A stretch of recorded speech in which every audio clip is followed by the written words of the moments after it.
Oke, mari kita berdoa, saudara-saudara. Bapa di surga, terima kasih malam ini kami berkumpul untuk mendengar satu pelajaran yang akan dibawakan oleh anakmu, Saudara Joseph Iriandi Tambunan. Tuhan urapi dia dengan kuasa Roh Kudus, hikmat akal budi dari surga menjadi bagiannya, agar setiap pekabaran yang telah dipersiapkan dan apa yang akan disajikan mempersiapkan kami untuk hidup, datang lebih dekat kepada Tuhan, dan mempersiapkan kami untuk menyambut kedatangan-Mu yang kedua kali. Berkati acara ini dari awal, pertengahan, hingga akhir.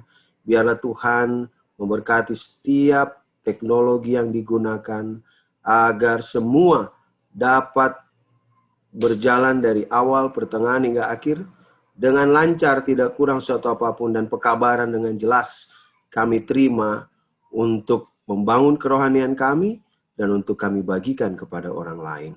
Hadirlah Tuhan melalui urapan-Mu, di dalam nama Yesus kami berdoa. Amin. Malam hari ini sesuai dengan judul Bible Study-nya adalah Technical Knockout. Istilah namanya itu adalah TKO, ya, Technical Knockout. Ini adalah semacam teknik bagaimana kita mengalahkan musuh tanpa harus menggunakan usaha yang begitu besar, tetapi kita bisa menggunakan cara bagaimana dia melanggar aturan-aturan dalam pertandingan, sehingga dia bisa kalah tanpa harus telak. Ya, kita bisa tahu istilah masing-masing TKO. Nah, TKO dengan judulnya In Great Controversy, maksudnya di sini adalah bagaimana setan berhasil membuat kita TKO di akhir zaman. Kemarin sebelumnya saya juga sempat sharing bagaimana di akhir zaman itu ada satu kutipan yang mengganggu pemikiran saya selama ini, bagaimana kalau kita pelajari setan itu tahu waktunya singkat. Karena dia tahu waktunya singkat, dia bisa begitu pede. Ya, kenapa bisa begitu pede? Karena kutipan ini. Setan tahu betul jika mereka tertidur sedikit lebih lama lagi, setan yakin akan kehancuran mereka itu pasti. Waktu saya baca kutipan ini, saya renungkan dan saya coba selidiki selama ini, kenapa setan sebegitu confidence-nya? Pastikan kita lebih lama lagi tertidur sampai sudah terlambat dan dia menang. Jadi ini ada hubungannya dengan TKO ini. Dia sekarang begitu pedenya dengan boastful-nya, sifat sombongnya itu, dia mengatakan bahwa Advent ini sudah saya buat TKO, tinggal tunggu aja kapan terlambat selesai. Saudara-saudariku, jika masa-masa belas kasihannya yang berharga ini tidak ada peningkatan apa yang dimaksud? Yang Tuhan tuntut seperti pohon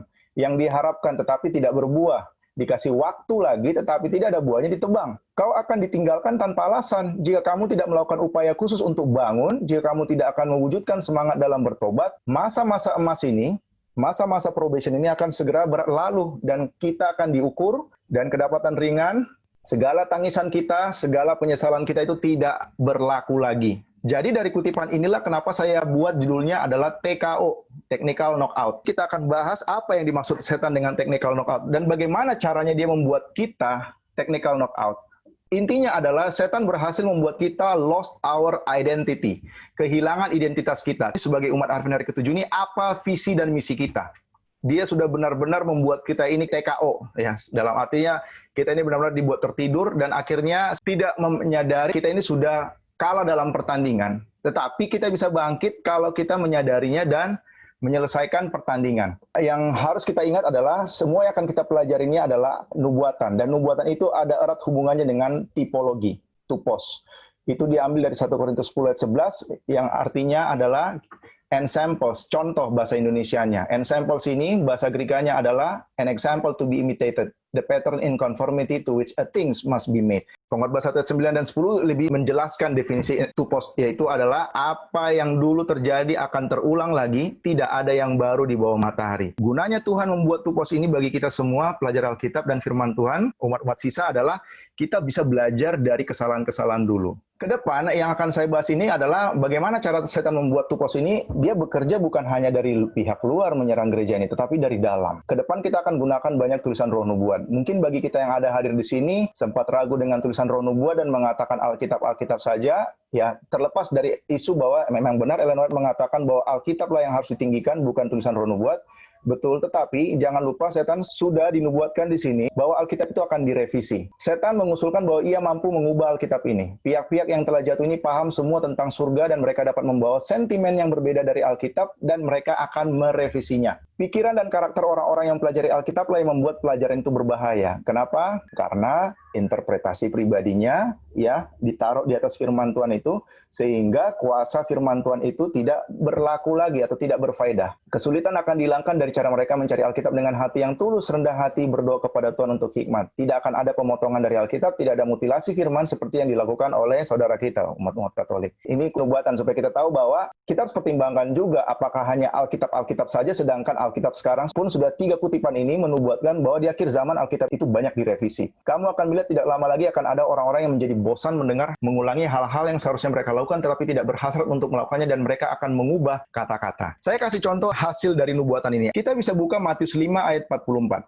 Ini adalah ayat di mana suatu kata-kata hikmat yang Yesus berikan kepada kita jika kita ingin menjadi murid-Nya yang sejati. Ternyata ayat ini kalimatnya banyak disunat. Matius 5 ayat 44. Tetapi aku berkata kepadamu, kasihilah musuhmu dan berdoalah bagi mereka yang menganiaya kamu. Sangat singkat, saudara. Tetapi King James yang menulis seperti ini. Kasihilah musuhmu, love your enemies. Berdoalah bagi mereka yang menganiaya kamu. Ternyata ada yang dihilangkan. Berkati mereka yang mengutukimu. Do good to them that hate you. Berbuat baik kepada mereka yang membencimu. Ini tidak ada, saudara-saudara. Ini dihapus. Dan doakan mereka yang memperalat dirimu atau menggunakan kita. Ya, maksudnya kita ini diperalat. Ya, ada agenda-agenda mereka untuk menggunakan kita, dan akhirnya dibuang lah seperti itu. Dan yang menganiaya kamu. Ini dan ini dihilangkan, saudara-saudara. Ini salah satu contoh dari banyak ayat-ayat lain yang kita bisa lihat. Apa yang dinubuatkan Ellen White itu memang benar terjadi. Jadi, kenapa Tuhan berikan roh nubuat di akhir zaman ini? Bukan untuk kita menggantikan Alkitab. Tidak. Karena Alkitab sudah direvisi, dan pasti umat Tuhan akan banyak mengambil konklusi yang keliru terhadap belajar firman Tuhan.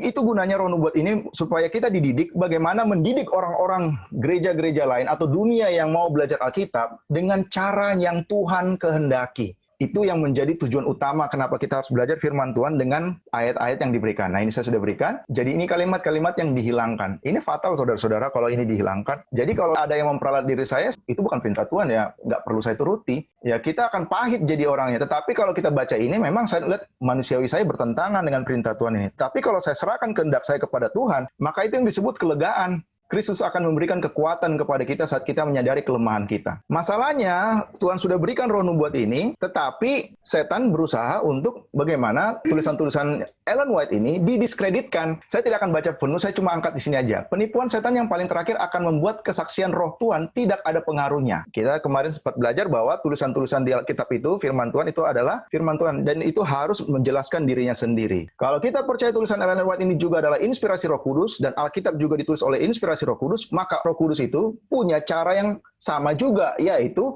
tulisan-tulisan inspirasi ini harus menjelaskan dirinya sendiri. Apa yang dimaksud penipuan setan yang paling terakhir akan membuat kesaksian roh Tuhan tidak ada pengaruhnya? Apakah ini untuk orang-orang yang anti terhadap tulisan-tulisan Ellen White? Tidak. Ini untuk kita semua yang percaya tulisan ini tetapi ada masalahnya. Nah, saya temukan di kutipan yang lain mengenai maksud Ellen White tersebut. Seringkali dalam pengalaman saya dipanggil untuk menghadapi sikap kelompok tertentu yang mengakui bahwa kesaksian-kesaksian itu berasal dari Tuhan, tetapi mengambil posisi bahwa kesaksian ini dan kesaksian yang itu adalah opini dan penilaian Sister White. Ya, tentu ini cocok bagi mereka yang tidak menyukai teguran dan koreksi, dan yang jika gagasannya ya atau teorinya atau opininya dilanggar atau ditegur oleh kutipan itu, dia akan buat alasan untuk menjelaskan bahwa ada perbedaan kutipan-kutipannya Ellen White ini opininya Ellen White, ini adalah inspirasinya dari Tuhan. Jadi orang ini sudah seperti Roh Kudus. Dia mengangkat dirinya, mendapat otoritas entah dari mana, dan dia bisa pilah-pilah bahwa ini adalah opini Ellen White, dan ingat bahwa ini adalah di masa Ellen White masih hidup. Jadi jangan heran, waktu dia masih hidup, ada pihak yang membenci, yang apatis, yang prejudis, yang tidak suka dengan pengaruh pekerjaan dari Sister White ini. Jika pendapat yang sudah terbentuk sebelumnya atau ide-ide tertentu dari beberapa orang dilanggar karena ditegur oleh kesaksian-kesaksian itu, mereka pada saat itu juga terbeban untuk memperjelas posisi mereka untuk membedakan antara kesaksian dan apa yang menjadi pertimbangan manusiawi Sister White dan apa perkataan Tuhan. Jadi kembali ya, diulang lagi ya. Kalau sudah diulang-ulang nih saudara, ini artinya serius. Pelik. Jadi keadaan Ellen White ini, dan lihat tahun 1889. Nah, ini ada hubungannya dengan Minneapolis itu. Penolakan pekabaran di Minneapolis. Segala sesuatu yang mendukung gagasan mereka, mereka anggap dari Tuhan. Dan kesaksian-kesaksian untuk memperbaiki kesalahan mereka, mereka anggap dari opininya Sister White. Mereka sama sekali membuat nasihat Tuhan tidak berlaku berdasarkan tradisi. Apa itu tradisi? Tradisi itu adalah opini kita yang sudah kita gunakan untuk menjadi suatu aturan. bagi jemaat di sekitar kita. Jadi opini itu bisa dijadikan suatu peraturan. Jadi itulah kenapa firman Tuhan ini harus kita pelajari supaya kita bisa pilih mana tradisi, mana yang bukan. Contoh, target baptisan. Apakah itu perintah Tuhan atau tradisi? Masing-masing kita bisa menilainya itu dari mana. Atau contoh, pendisiplinan jemaat. Apakah itu tradisi atau firman Tuhan? Banyak orang sentimen mengatakan, itu tradisi. Tidak, itu dari firman Tuhan. Dan ada kutipan-kutipan Ellen White mengenai pendisiplinan. Kenapa? Kalau ada satu jemaat, dia keras kepala, dia tidak menyerahkan cara berpikirnya yang sempit itu, dan menjadikan kegaduhan, kalau kita tidak mendisiplinkan dia, kalau dia tidak ditegur, empat mata tidak mau dengar, enam mata tidak mau dengar, bahkan jemaat pun dia tidak dengar, jangan dipertahankan. Kenapa? Karena kita akan menanggung dosa orang itu. Itu ada ditulis. Sebagai umat Tuhan, the just shall live by faith, not by sight. Ya, bukan dengan opini, bukan dengan tradisi, bukan dengan apa yang saya lihat, tetapi apa yang tertulis, walaupun itu tidak sesuai dengan kehendak saya harus lakukan, saudara. Supaya apa? Roh Kudus bisa memurnikan jiwa kita. Hal yang lain juga sama. Ketika hal itu sesuai tujuanmu, kamu perlakukan roh nubuat itu seolah-olah kamu percaya tulisan itu. Kutip dari tulisan itu, perkuat pernyataan apapun yang kamu inginkan untuk apa? Dimenangkan. Tapi, bagaimana ketika terang tulisan itu diberikan untuk perbaiki kesalahanmu? Apakah kamu kemudian menerima terang itu? Ketika roh nubuat berbicara bertentangan dengan berbagai gagasanmu, kamu perlakukan tulisan itu begitu rendahnya. Ini roh nubuat, saudara-saudara. Alkitab pun sama. Ya, para ahli teologi di dunia sana, ya mereka bisa mengatakan, buku Matius ini inspirasi Tuhan. Kalau Lukas ini kayaknya opini dari si Lukas itu deh. Itu ada, saudara. Itu bukan hal yang baru. Tidak ada yang baru di bawah matahari ya. Semua terulang kembali. Kalau kita baca di Kerinduan Segala Zaman, Farisi pun menggunakan cara seperti ini. Ellen White mengambil suatu sikap kepada mereka-mereka. Ini masih tahun yang sama, 1889. Kepada para apatis, orang-orang yang menentang tulisannya. Entah Tuhan sedang mendidik gerejanya, menegur kesalahan mereka, dan menguatkan iman mereka, atau sebaliknya, pekerjaan ini dari Tuhan atau bukan. Tuhan tidak melakukan apapun untuk bermitra dengan setan. Pekerjaanku menghasilkan meterai Tuhan. Perhatikan saudara, menghasilkan meterai Tuhan. Jadi kalau kita mau dimeteraikan, apa yang harus kita lakukan sekarang? Pelajari tulisan-tulisan Ellen White supaya dimeteraikan. Karena Ellen White mendapat inspirasi dari siapa? Dari Roh Kudus. Dan dikatakan, atau meterai musuh. Tidak ada pekerjaan setengah-setengah dalam isu ini. Kesaksian itu berasal dari Roh Tuhan atau dari iblis. Jadi tidak ada setengah-setengah. Kutipan ini sebenarnya keras, saudara-saudara, kepada mereka yang berusaha untuk mendiskreditkan Ellen White. Kenapa berhubungan dengan tahun 1889? Pada saat penolakan di Minneapolis itu, waktu Ellen White mengatakan Righteousness of Christ, kebenaran Kristus yang disajikan oleh Jones dan Waggoner itu adalah ujian akhir. Kalau kita terima itu, kita akan mendapat ujian akhir penuh dan menjadi seruan nyaring, dan kita bisa pulang. Tetapi olok-olokan yang terjadi, mana bisa kita tinggalkan dosa? Tidak ada itu. Kenapa? Masih ingat, saudara, di zaman Israel dulu, saat ada bangsa multitudes yang gabung dengan Israel, mereka masih bawa Mesir-Mesir mereka, dan menjadi pengaruh yang merusak di tengah-tengah jemaat Israel. Sama, orang-orang ini pun karena dia, ya kita percaya bahwa opini kita dari gereja-gereja denominasi lain, yang sudah punya pandangan atau opini gagasan yang sudah terbentuk, yang masih dibawa-bawa ke dalam gereja. Ya kayak isu anti-trinitas lah contohnya. Bagaimana para pionir-pionir anti-trinitas ini, yang dulu mereka anggota dari Christian Connection yang Arianisme. Jadi anti-trinitas Advent ini, mereka begitu gembornya mengatakan bahwa Advent ini sudah seperti Katolik trinitasnya, mereka nggak sadar bahwa mereka sebenarnya mengulang Arianisme atau kubu dari Katolik yang menentang Trinitas. Orang-orang yang pada saat itu mayoritas menolak itu, mereka masih memakai cara berpikir mereka. Padahal Ellen White sudah mendapat visi itu jauh sebelum 1888 bahwa dikatakan akan turun hujan akhir. Tetapi penolakan terjadi, Ellen White waktu selama seminggu itu, dia mendapat visi bahwa orang-orang yang mengolok ini namanya sudah diukur oleh Tuhan. Artinya apa, saudara-saudara? Namanya sudah dihapus. Saking mengerikannya penolakan ini. Padahal kalau itu diterima, hujan akhir turun, menjadi seruan nyaring.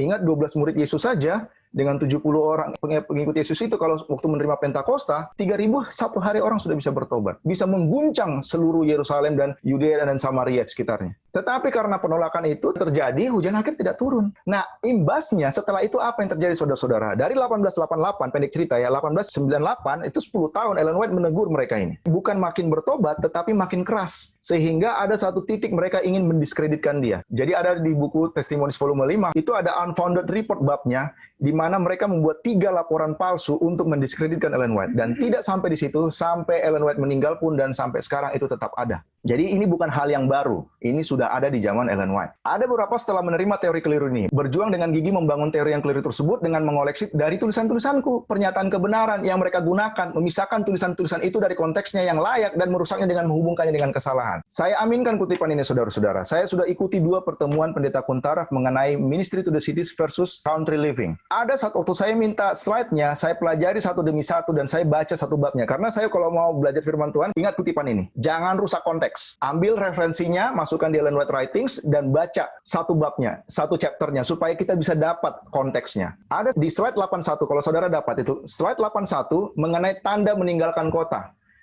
Ternyata di kutipannya di Great Controversy halaman 626. Kalau saudara buka itu di Ellen White Writings dan saudara temukan, babnya bukan menulis mengenai undang-undang hari Minggu, tetapi pada masa kesukaran besar. Bagaimana bisa Pendeta Kuntaraf mengambil suatu kutipan yang peristiwanya itu sudah pasca undang-undang hari Minggu, yaitu dekret kematian, ketika 7 tulah turun, dekret kematian dibuat oleh dunia untuk membunuh orang-orang yang menjadi dalang bagaimana turun tulah ini. Kutipan itu dijadikan lari ke gunung-gunung sebagai tanda untuk meninggalkan kota ketika undang-undang hari Minggu. Fatal, saudara. Fatal dalam berkonklusi. Seperti jemaat Berea, terima dulu, pelajari dulu, jangan aminkan. Sama saudara saat melihat ini juga, saudara dapat bahannya, pelajari dan coba baca satu babnya, dan uji apakah saya mengatakan berbeda dengan apa yang Tuhan kehendaki atau tidak. Jadi masing-masing kita semua fair di sini, kita belajar sama-sama dan kita memberikan masukan. Cara belajar Roh Nubuat pun sama seperti belajar Alkitab. Ini saya ulangi ya, Roh Nubuat itu sendiri akan menjadi kunci untuk jelaskan pesan yang diberikan seperti Alkitab dijelaskan dengan Alkitab. Biarkan firman Tuhan itu menjadi ekspositor dirinya sendiri. Mazmur 119 ayat 11 mengatakan semua manusia pembohong. Allah adalah benar dan semua manusia pembohong. Dua ayat ini diulang. Paulus mengutip sebenarnya dari buku Mazmur 116. Jadi Tuhan mengajarkan kita, diberkatilah mereka yang mengandalkan Tuhan. Tetapi Tuhan mengatakan terkutuklah manusia yang mengandalkan manusia. Jangan kita katakan ya amin tetapi kita belum uji. Tidak. Uji dulu. Kalau itu konsisten baru kita aminkan. Di depan kita akan ada masa kesukaran. Kembali diingatkan oleh Tuhan bahwa jika kita malas, gagal untuk menggali lebih dalam firman itu, tambang kebenaran itu, engkau tidak akan siap untuk krisis yang akan segera datang menerpa kita, saudara-saudara. Di depan kita akan ada masa kesukaran. Itu akan sama seperti yang kita pelajari di Alkitab, di mana orang-orang di zaman Esther dibuat suatu undang-undang untuk menyulitkan orang Israel, itu akan terulang kembali depan kita. Jika engkau hidup oleh setiap firman yang keluar dari mulut Tuhan, engkau tidak akan ditemukan tidak siap. Kita punya kesempatan, gunakan waktu kita sekarang untuk belajar firman Tuhan lebih dalam dan tidak merasa cukup. Apa yang membuat Hawa jatuh? Kita perhatikan di sini. Apa kata Tuhan versus apa kata manusia? Kejadian 2:16-17 adalah kata Tuhan. Tuhan mengatakan, janganlah kau makan buahnya. Tetapi Hawa mengatakan kepada si ular itu, waktu dia berdiskusi, Hawa menambah-nambah yang Tuhan tidak katakan. Yaitu apa? Ataupun raba buah itu, nanti kamu mati, katanya. Setan tahu, Tuhan tidak pernah bilang raba buah itu. Tuhan cuma bilang, janganlah kau makan. Ellen White mendapat visi mengenai ayat tersebut, dikatakan seperti ini. Hawa telah melebih-lebihkan kata-kata perintah Tuhan. Tuhan telah berkata kepada Adam dan Hawa, tetapi pohon pengetahuan tentang yang baik dan yang jahat itu, janganlah kau makan buahnya, sebab pada hari engkau memakannya pastilah engkau mati. Dalam kontroversi Hawa dengan ular itu, Hawa menambahkan, janganlah raba buah itu. Di sini kelicikan ular muncul. Pernyataan Hawa ini memberinya keuntungan bagi setan. Setan memetik buah dan meletakkannya di tangan Hawa, setan menggunakan perkataan Hawa sendiri. Dia, Tuhan telah berkata, jika kamu menyentuhnya, kamu akan mati. Kamu lihat, tidak ada bahaya yang datang kepadamu ketika menyentuh buah itu, bahkan ketika kamu memakannya. Hawa melakukan dosa presumption, ya, dosa gegabah. Dia menambah-nambah dari firman Tuhan. Tuhan tidak bilang itu, dia katakan. Jadi kita bisa lihat di sini, tidak ditulis di Alkitab bagaimana setan memberikan buah itu kepada Hawa. Betul. Tapi mari kita lihat di sini, di Kejadian 3. Nah, perempuan itu melihat bahwa buah pohon itu baik untuk dimakan dan sedap kelihatannya. Lagi pula pohon itu menarik hati karena memberikan pengertian. Lalu ia mengambil dari buahnya dan dimakannya dan diberikannya juga kepada suaminya yang bersama-sama dengan dia dan suaminya pun memakannya. Di mana ada tulisan katakan dia menerima dari si ular itu? Memang tidak ada, saudara-saudara, tetapi kalau kita lihat di buku King James, kata mengambil ini, tuk. Di sini dikatakan tuk itu artinya adalah H3947. Tuk ini adalah artinya to take, get, fetch, lay hold, receive. Di situ ada kata receive, menerima. Dia menerima dari siapa? Tidak dijelaskan. Tetapi kata tuk ini tidak bisa diartikan begitu saja karena ada banyak maknanya. Itu berasal dari kata lakah. Jadi, walaupun tidak dijelaskan, tetapi ada kata tuk ini konsisten dengan mengatakan bahwa setan memetik meletakkannya di tangan Hawa. Jadi Hawa menerima dari si setan tersebut. Intinya yang kita bisa petik di sini adalah kalau kita berasumsi Seperti contohnya tanda meninggalkan kota. Diambil kutipan yang jauh dari konteksnya. Apa yang terjadi saudara-saudara? Kita akan jatuh sama seperti Hawa ini. Dan Tupos mengatakan tidak ada yang baru di bawah matahari. Apa yang akan terjadi dahulu akan terulang kembali. Kita hanya mengulang kesalahan bangsa Israel di padang gurun, tapi dalam level yang lebih parah. Saya melihat bahwa banyak orang yang mengaku mempercayai kebenaran untuk hari-hari terakhir ini. Siapa itu? Gereja Mazhabe ke-7. Menganggap hal yang aneh bagi anak-anak Israel menggerutu. Di mana mereka menggerutu? Ya, perjalanan di padang gurun ya, bersama Tuhan. Ketika mereka melakukan perjalanan, bahwa setelah perbuatan baik Tuhan kepada mereka, Israel begitu tidak tahu berterima kasih sehingga melupakan apa yang telah Tuhan lakukan untuk mereka. Saudara-saudara, saya secara pribadi waktu mempelajari Israel itu saya juga bilang, parah banget ya Israel ini ya. Sudah jelas tanda Tuhan, dan saya belajar memang mujizat sebesar apapun Tuhan berikan kepada kita, itu tidak akan menjamin kita bertobat. Tapi dikatakan di sini, malaikat berkata ya kepada Ellen White, justru kamu telah melakukan lebih buruk dari orang Israel. Kasihan ya Israel ini ya, mereka ini nggak tahu terima kasih. Padahal keadaan kita di hadapan Tuhan sekarang, ya kita ini dibuat setan TKO. Dalam penghakiman ini, kita sebenarnya juga telah melakukan kesalahan yang Israel dulu lakukan. Kita terpisah dari Tuhan, tapi tidak menyadarinya, dan dikatakan lebih buruk dari orang Israel. Jadi jangan heran saudara-saudara, kenapa banyak para pemimpin gereja kita membuat buku mengenai Minneapolis 1888 ini. Ya, salah satu tokoh yang terkenal adalah George Knight. Dia membuat buku. Semua buku-buku yang berhubungan dengan 1888 itu mereka sangkal bahwa itu tidak terjadi penolakan. Ya, dan membangun opini bagaimana John Swagger dari kabaran mengenai Righteousness of Christ adalah suatu pergerakan yang fanatik. Ada 11 buku. Hosea 12 ayat 14. Israel dituntun oleh Tuhan keluar dari Mesir dengan perantaran seorang nabi. Ya, ia dijaga oleh seorang nabi. Kalau kita mengaku Israel rohani dan Tupos tidak ada yang baru di bawah matahari, kalau Musa memimpin Israel keluar dari Mesir, maka hal yang sama pun terulang di zaman kita. Musa rohani itu adalah Ellen White ini sendiri. Tulisan-tulisannya. Musa mati tidak masuk ke dalam tanah perjanjian, tetapi di Ulangan 31 ayat 24-26, dia tulis kembali semua ketetapan Tuhan itu dan ditaruh di samping tabut. Ellen White juga yang harusnya dirindukan 1893 selesai pekerjaan itu dan pulang, ternyata tidak jadi, dan dia meninggal 1915, tapi dalam hidupnya dia sudah mendokumentasikan itu menjadi suatu tulisan-tulisan. Ada pertanyaan muncul. Apa yang terjadi jika Mrs. White meninggal? Dia menjawab, I answer katanya. The books, buku-buku yang telah dia tulis tidak akan mati. Buku-buku ini harus menjadi saksi hidup atas apa yang Alkitab katakan. Jadi kalau saya mengatakan bahwa udah terang besar aja, nggak usah terang kecil, ya saya sebenarnya menolak berkat dari Tuhan untuk bagaimana mempelajari Alkitab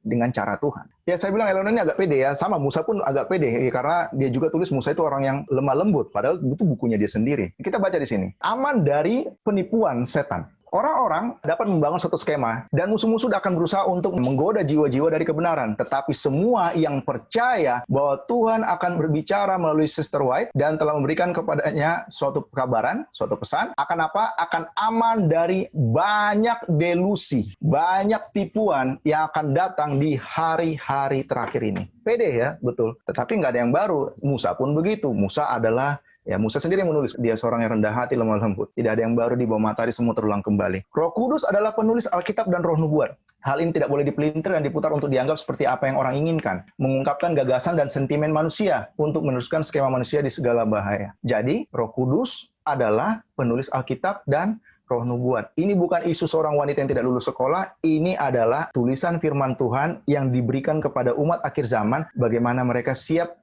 untuk tidak TKO. Karena kita menolak tulisan ini, kita jadi TKO, saudara-saudara, karena kita tidak tahu apa aja delusi-delusi yang setan buat kepada kita di akhir-akhir zaman ini. Karena kita merasa cukup dan tidak butuh apa-apa. Tuhan kasih karunia tambahan untuk kita bisa belajar. No.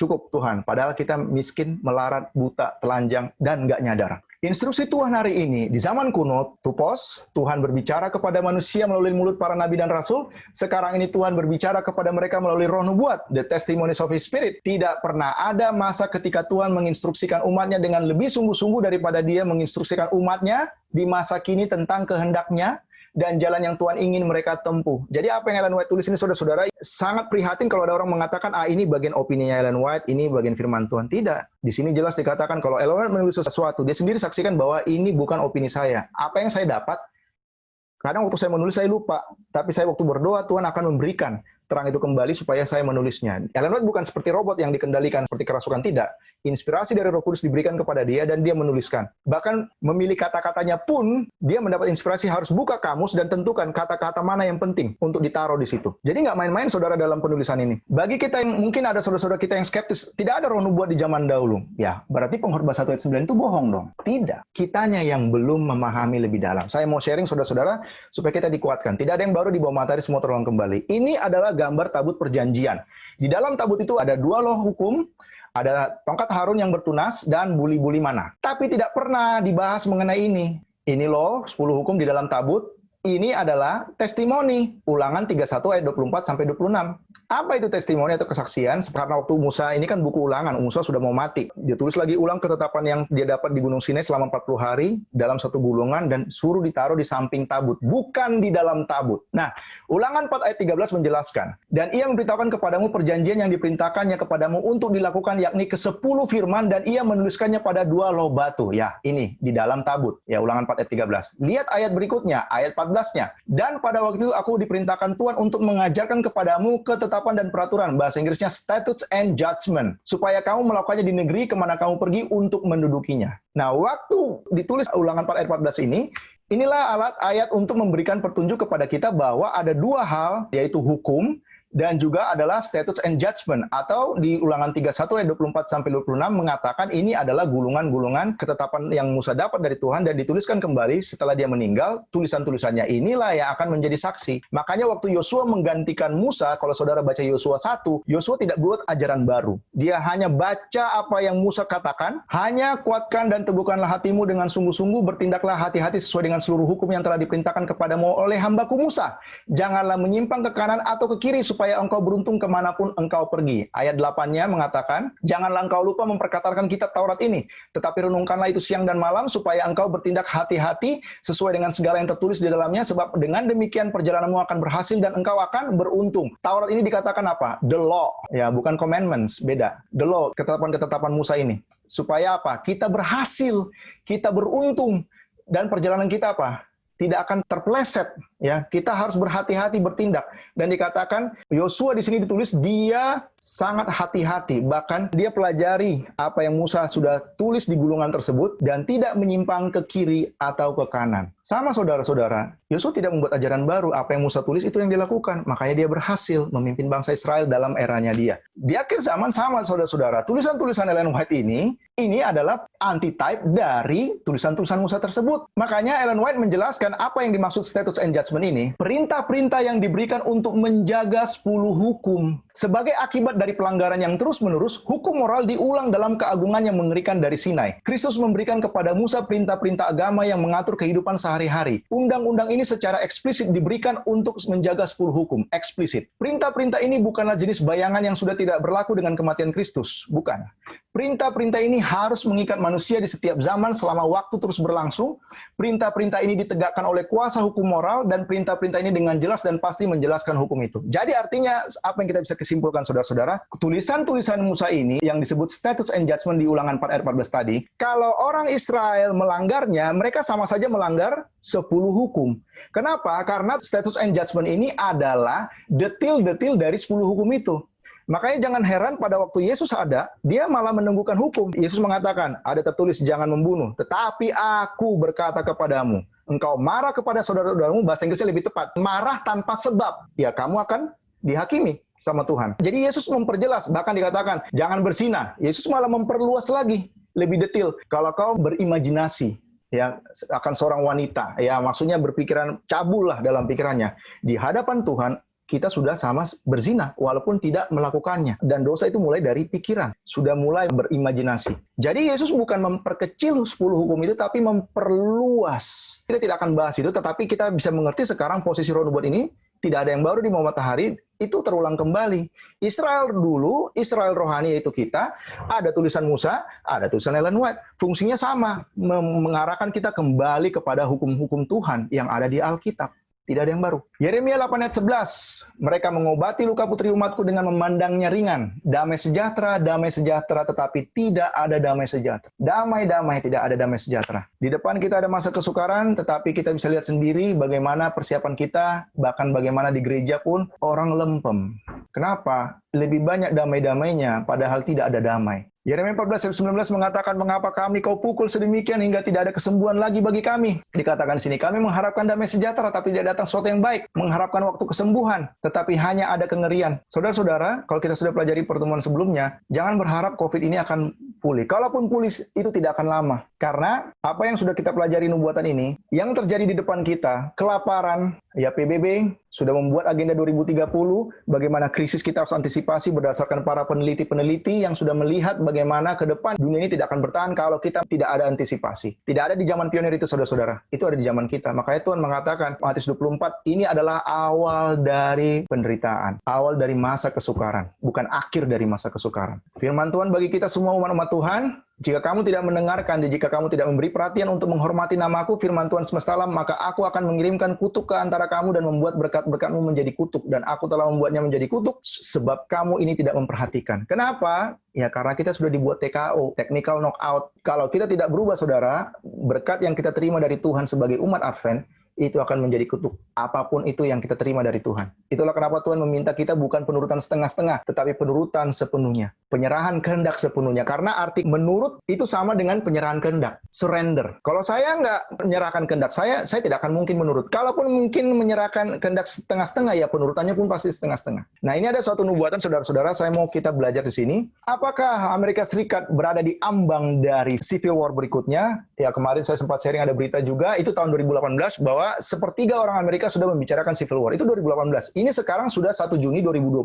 Dikatakan sudah diambang. Apakah kita sudah diambang civil war? Katakan di sini mari kita baca, Agustus lalu saya telah amarkan di Byline Times bahwa tindakan dan retorika Presiden Donald Trump kemungkinan besar akan mengubah krisis terorisme domestik menjadi pemberontakan sayap kanan yang kejam.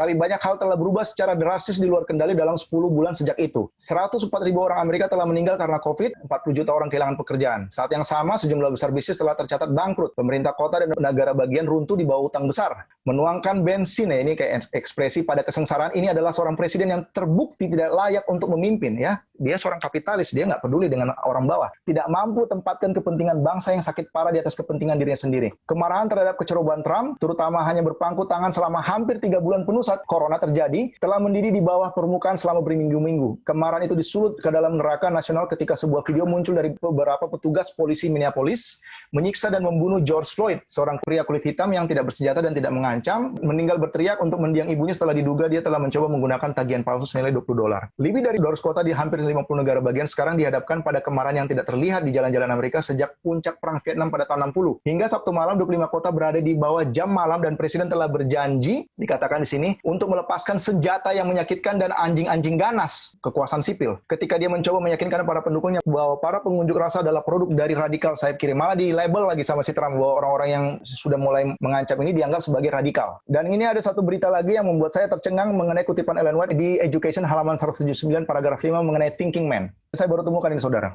Pada awal 1990-an, ketika Bill Clinton memimpin di Gedung Putih dan Amerika Serikat tampak tak tergoyahkan, pemerintah menunjuk Jack Goldstone. Dia ahli sosiologi, ahli revolusi. Mempelajari suatu negara bagaimana bisa terjadi revolusi. Diminta untuk mempelajari bagaimana suatu negara bisa jatuh. Yang mereka maksud negara lain, bukan Amerika Serikat. Kenapa? Ketika era Bill Clinton tahun 90-an, era Amerika itu lagi bagus. Belum ada WTC rubuh dan segala macam teroris, nggak ada. Beberapa berharap bahwa modelnya nanti akan memprediksi keruntuhan apa? Negara USA. Jadi tahun 90-an sudah diminta sama pemerintah kepada Jack Goldstone untuk coba kamu analisa. Ini lagi bagus-bagus negara kita ini. Tapi kita harus realistis. Coba, kapan akan terjadi lagi civil war? Kapan negara ini runtuh? Dalam sebuah makalah yang tidak diterbitkan yang dikirim untuk tinjauan internal, Profesor Goldstone yang merupakan seorang pakar sosiolog dan sahabatnya Peter Turchin, seorang ahli dalam pemodelan matematis masyarakat sejarah, telah menyimpulkan bahwa Amerika Serikat menuju perang saudara lagi. Turchin ini seorang ahli pemodelan matematis, maksudnya dari data-data penduduk, dari berita-berita, bagaimana mempelajari aksi dan reaksi sebab dan akibat, dan berapa tahun dia bisa proyeksikan dan menjadi grafis. Kondisi kekerasan sipil, kata mereka, adalah yang terburuk sejak abad ke-19,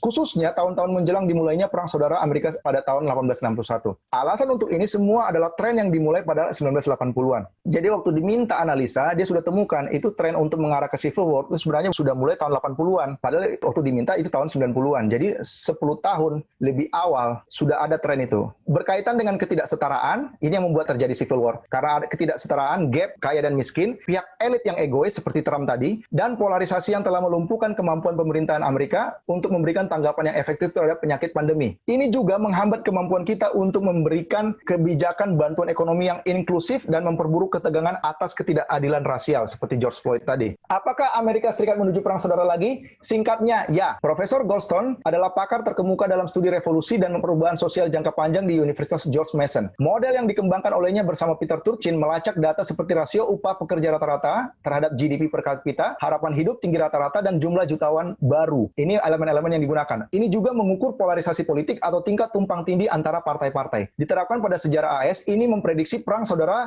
seperti 1861, di mana gereja kita terorganisasi 1863, di tengah-tengah kerusuhan, di tengah-tengah civil war. Dan kerusuhan tahun 1930-an, ini Great Resesi. Tahun 1929 terjadi Great Resesi sampai tahun 30. Masa pemisahan Jim Crow, ketidaksetaraan zaman emas dan fasisme. 10 tahun yang lalu, Profesor Turchin menunjukkan modelnya ke masa depan. 10 tahun yang lalu, ini 2020, berarti 2010 dia tunjukkan. Dan membuat prediksi yang sangat akurat, seperti tahun 1850-an. Indikator krisis meningkat, tulisnya di jurnal Nature. Itu bisa menjadi indikator yang dapat diandalkan dari ketidakstabilan yang membayangi dan tampaknya akan mencapai puncaknya pada tahun sekitar 2020. Jadi 2010, si Turchin ini sudah menemukan, 10 tahun 2020 ini, dia katakan bahwa peak trend dari 80-an sampai 2020 lah, itu akan genap untuk siap untuk civil war. Hasil dari penelitian yang dia lakukan dari tahun 1990. Saat diselidiki, ternyata sudah 1980 tren itu mulai, dan dia temukan tahun 2010, berdasarkan tadi paragraf terakhir ini, 2020 adalah awal mula bagaimana Amerika Serikat ini akan civil war seperti tahun 1861. Ini grafisnya seperti ini, saya tidak bisa jelaskan, mungkin saudara yang ahli pun bisa menjelaskan secara pribadi, tapi lihat apa kata si Jack Goldstone ini. Collapse happens slowly and then very suddenly. Kejatuhan negara itu bisa lambat prosesnya, tetapi berikutnya tiba-tiba terjadi. Jadi kenapa Tuhan katakan di kutipan ini, para pria dan wanita, si Jack Goldstone dan si Turchin tadi, dari semua kelompok memiliki perhatian yang tetap pada peristiwa yang terjadi di depan kita. Mereka mengamati sejak 1990 intensitas atau kekuatan yang menguasai setiap elemen dunia, dan mereka menyadari bahwa sesuatu yang hebat dan menentukan akan terjadi, bahwa dunia berada di ambang krisis yang luar biasa, stupendous crisis. Jadi pertemuan sebelumnya saya sudah jelaskan saudara-saudara mengapa country living itu bukan opsi, tetapi solusi, karena akan terjadi civil war di Amerika, dan itu akan melibatkan seluruh dunia, seperti revolusi Prancis. Kalau ada saudara sudah baca mengenai revolusi Prancis, saudara akan mengerti maksud saya ini. Dan dikatakan lagi sama ya kasusnya, karena apa? Karena orang-orang berduit, kapitalisme tadi, karena mereka memiliki kuasa, kendalikan pasar, beli harga dengan rendah, dan dijual dengan sangat tinggi. Ini membuat kelaparan bagi kelas-kelas yang lebih miskin, dan mengakibatkan apa? Civil war. Seperti yang tadi sudah para saintis itu analisa. Lihat saudara-saudara, setelah civil war, barulah ada time of trouble, masa kesukaran besar, yang di Great Kontroversi halaman 626, yang salah dikutip oleh pendeta Kuntara, dijadikan itu sebagai apa? Solusi untuk tinggalkan kota karena Sandelo sudah mulai. Tidak. Civil war dulu, meluluhlantakan negara, baru undang-undang baru berdiri. Itu yang disebut undang-undang hari Minggu. Barulah time of trouble. Civil war dulu, baru undang-undang hari Minggu. Ketika masa akhir dari setan, pasti akan terjadi masa kesukaran. Betul. Makanya dikatakan di depan kita akan terjadi masa kesukaran. Kenapa? Karena dia tahu waktunya singkat. Puzzle ini, saudara, di depan kita ini tinggal satu puzzle lagi, yaitu undang-undang hari Minggu. 2020, ya seperti Matius 24 ayat 8, saya bisa aminkan, saudara, dikatakan apa? All these are the beginning of sorrow. Dan kita bisa ditemukan 2020, dan juga sebelumnya para peneliti yang dipakai oleh PBB mengenai 2030, mereka mengatakan hal yang sama. 2020 ini adalah tahun di mana transisi dari kehidupan yang dulu kita bisa nikmati berubah menjadi suatu masa kesukaran. 2020 ini tahun nubuatan, saudara-saudara. Kedepannya bukan lebih baik tetapi lebih buruk. Berapa banyak yang dipertaruhkan? Berapa banyak yang dipertaruhkan? Di pihak setan, setan mempertaruhkan segalanya. Yesus pun sama. Ini cerita Esther, ini bisa menjadi gambaran buat kita. Gereja dan negara sekarang sedang membuat persiapan untuk konflik di masa depan. Orang-orang Protestan bekerja dalam penyamaran untuk membawa Minggu ke muka umum seperti yang dilakukan oleh orang-orang Katolik Roma. Keputusan yang akan berlaku menentang umat Tuhan akan sangat mirip dengan yang keputusan yang dikeluarkan oleh Ahasuerus terhadap orang-orang Yahudi di zaman Esther. Jadi kalau kita nggak mengerti apa sih undang-undang hari Minggu, ya kalau kita tahu betul cerita Esther, tupos. Tidak ada yang baru di bawah matahari, semua akan terulang kembali. Akan ada suatu drama yang sama, kita akan dijebak karena tidak bisa ditemukan kesalahan kita, seperti Daniel juga, Esther pun sama, dilihat si Mordekai ini nggak bisa dijatuhkan oleh yang tidak suka dengan dia, dibuatlah undang-undang hanya untuk menjebak. Tetapi di depan kita itu yang disebut ujian kepada orang hidup, yang terjadi sekarang kita tertidur. Mari kenali apa yang membuat kita tertidur. Seringkali kita diberitahu bahwa kota-kota kita harus mendengar pekabaran itu, tetapi betapa lambatnya kita memperhatikan instruksi itu. Saya melihat dia berdiri di atas mimbar yang tinggi dengan tangan terentang. Dia berbalik dan menunjuk ke segala arah mengatakan, dunia yang sedang binasa karena ketidaktahuan akan hukum Tuhan yang suci, dan orang-orang Masehi Advent hari ke-7 sedang tertidur. Tuhan memohon bagi para pekerja karena ada pekerjaan besar yang harus dilakukan. Apa itu pekerjaan besar? Karakter Kristus harus terreproduksi sempurna dalam kehidupan kita supaya dunia bisa melihat demonstrasi itu. Harus ada perubahan yang dibuat yang akan menambahkan kepada gereja orang yang harus diselamatkan. Pria dan wanita di area yang besar dan di area yang kecil, highways, byways, harus dijangkau. Karena ada pekerjaan yang besar dilakukan, tapi kita abai, kita malah tertidur. Pekerjaan besar ini akan membuat orang bisa bertambah menjadi anggota baru dalam gereja kita. Jemaat sedang tertidur dalam dosa-dosa mereka. TKO, setan telah membuat kita TKO apa? Kita percaya bahwa kita tidak bisa tinggalkan dosa. Kita tertidur dalam dosa-dosa kita dan perlu diresahkan, ya dibangunkan, dibuat gelisah dengan pekabaran yang dalam. Makanya kalau orang tertidur, saudara, di zaman sekarang ini bukan, saudara Iriandi, ayo bangun, kebakaran rumah, ayo bangun nanti mati. Enggak seperti itu, saudara. Ambil air siram muka. Biar dia bangun, mungkin dia marah-marah, tapi nggak apa-apa. Yang penting dia bangun dulu, tahu keadaan, baru bersiap. Dan perlu diresahkan sebelum mereka dapat menyingkirkan kelesuan ini. Pendeta-pendeta mereka telah khotbahkan hal-hal yang halus. Tetapi para hamba Tuhan yang memikul kebenaran-kebenaran sakral dan vital harus serukanlah kuat-kuat, janganlah tahan-tahan, agar kebenaran dapat merobek jubah kenyamanan dan menemukan jalannya menuju hati. Sama kayak tadi, harus disiram dengan air dingin,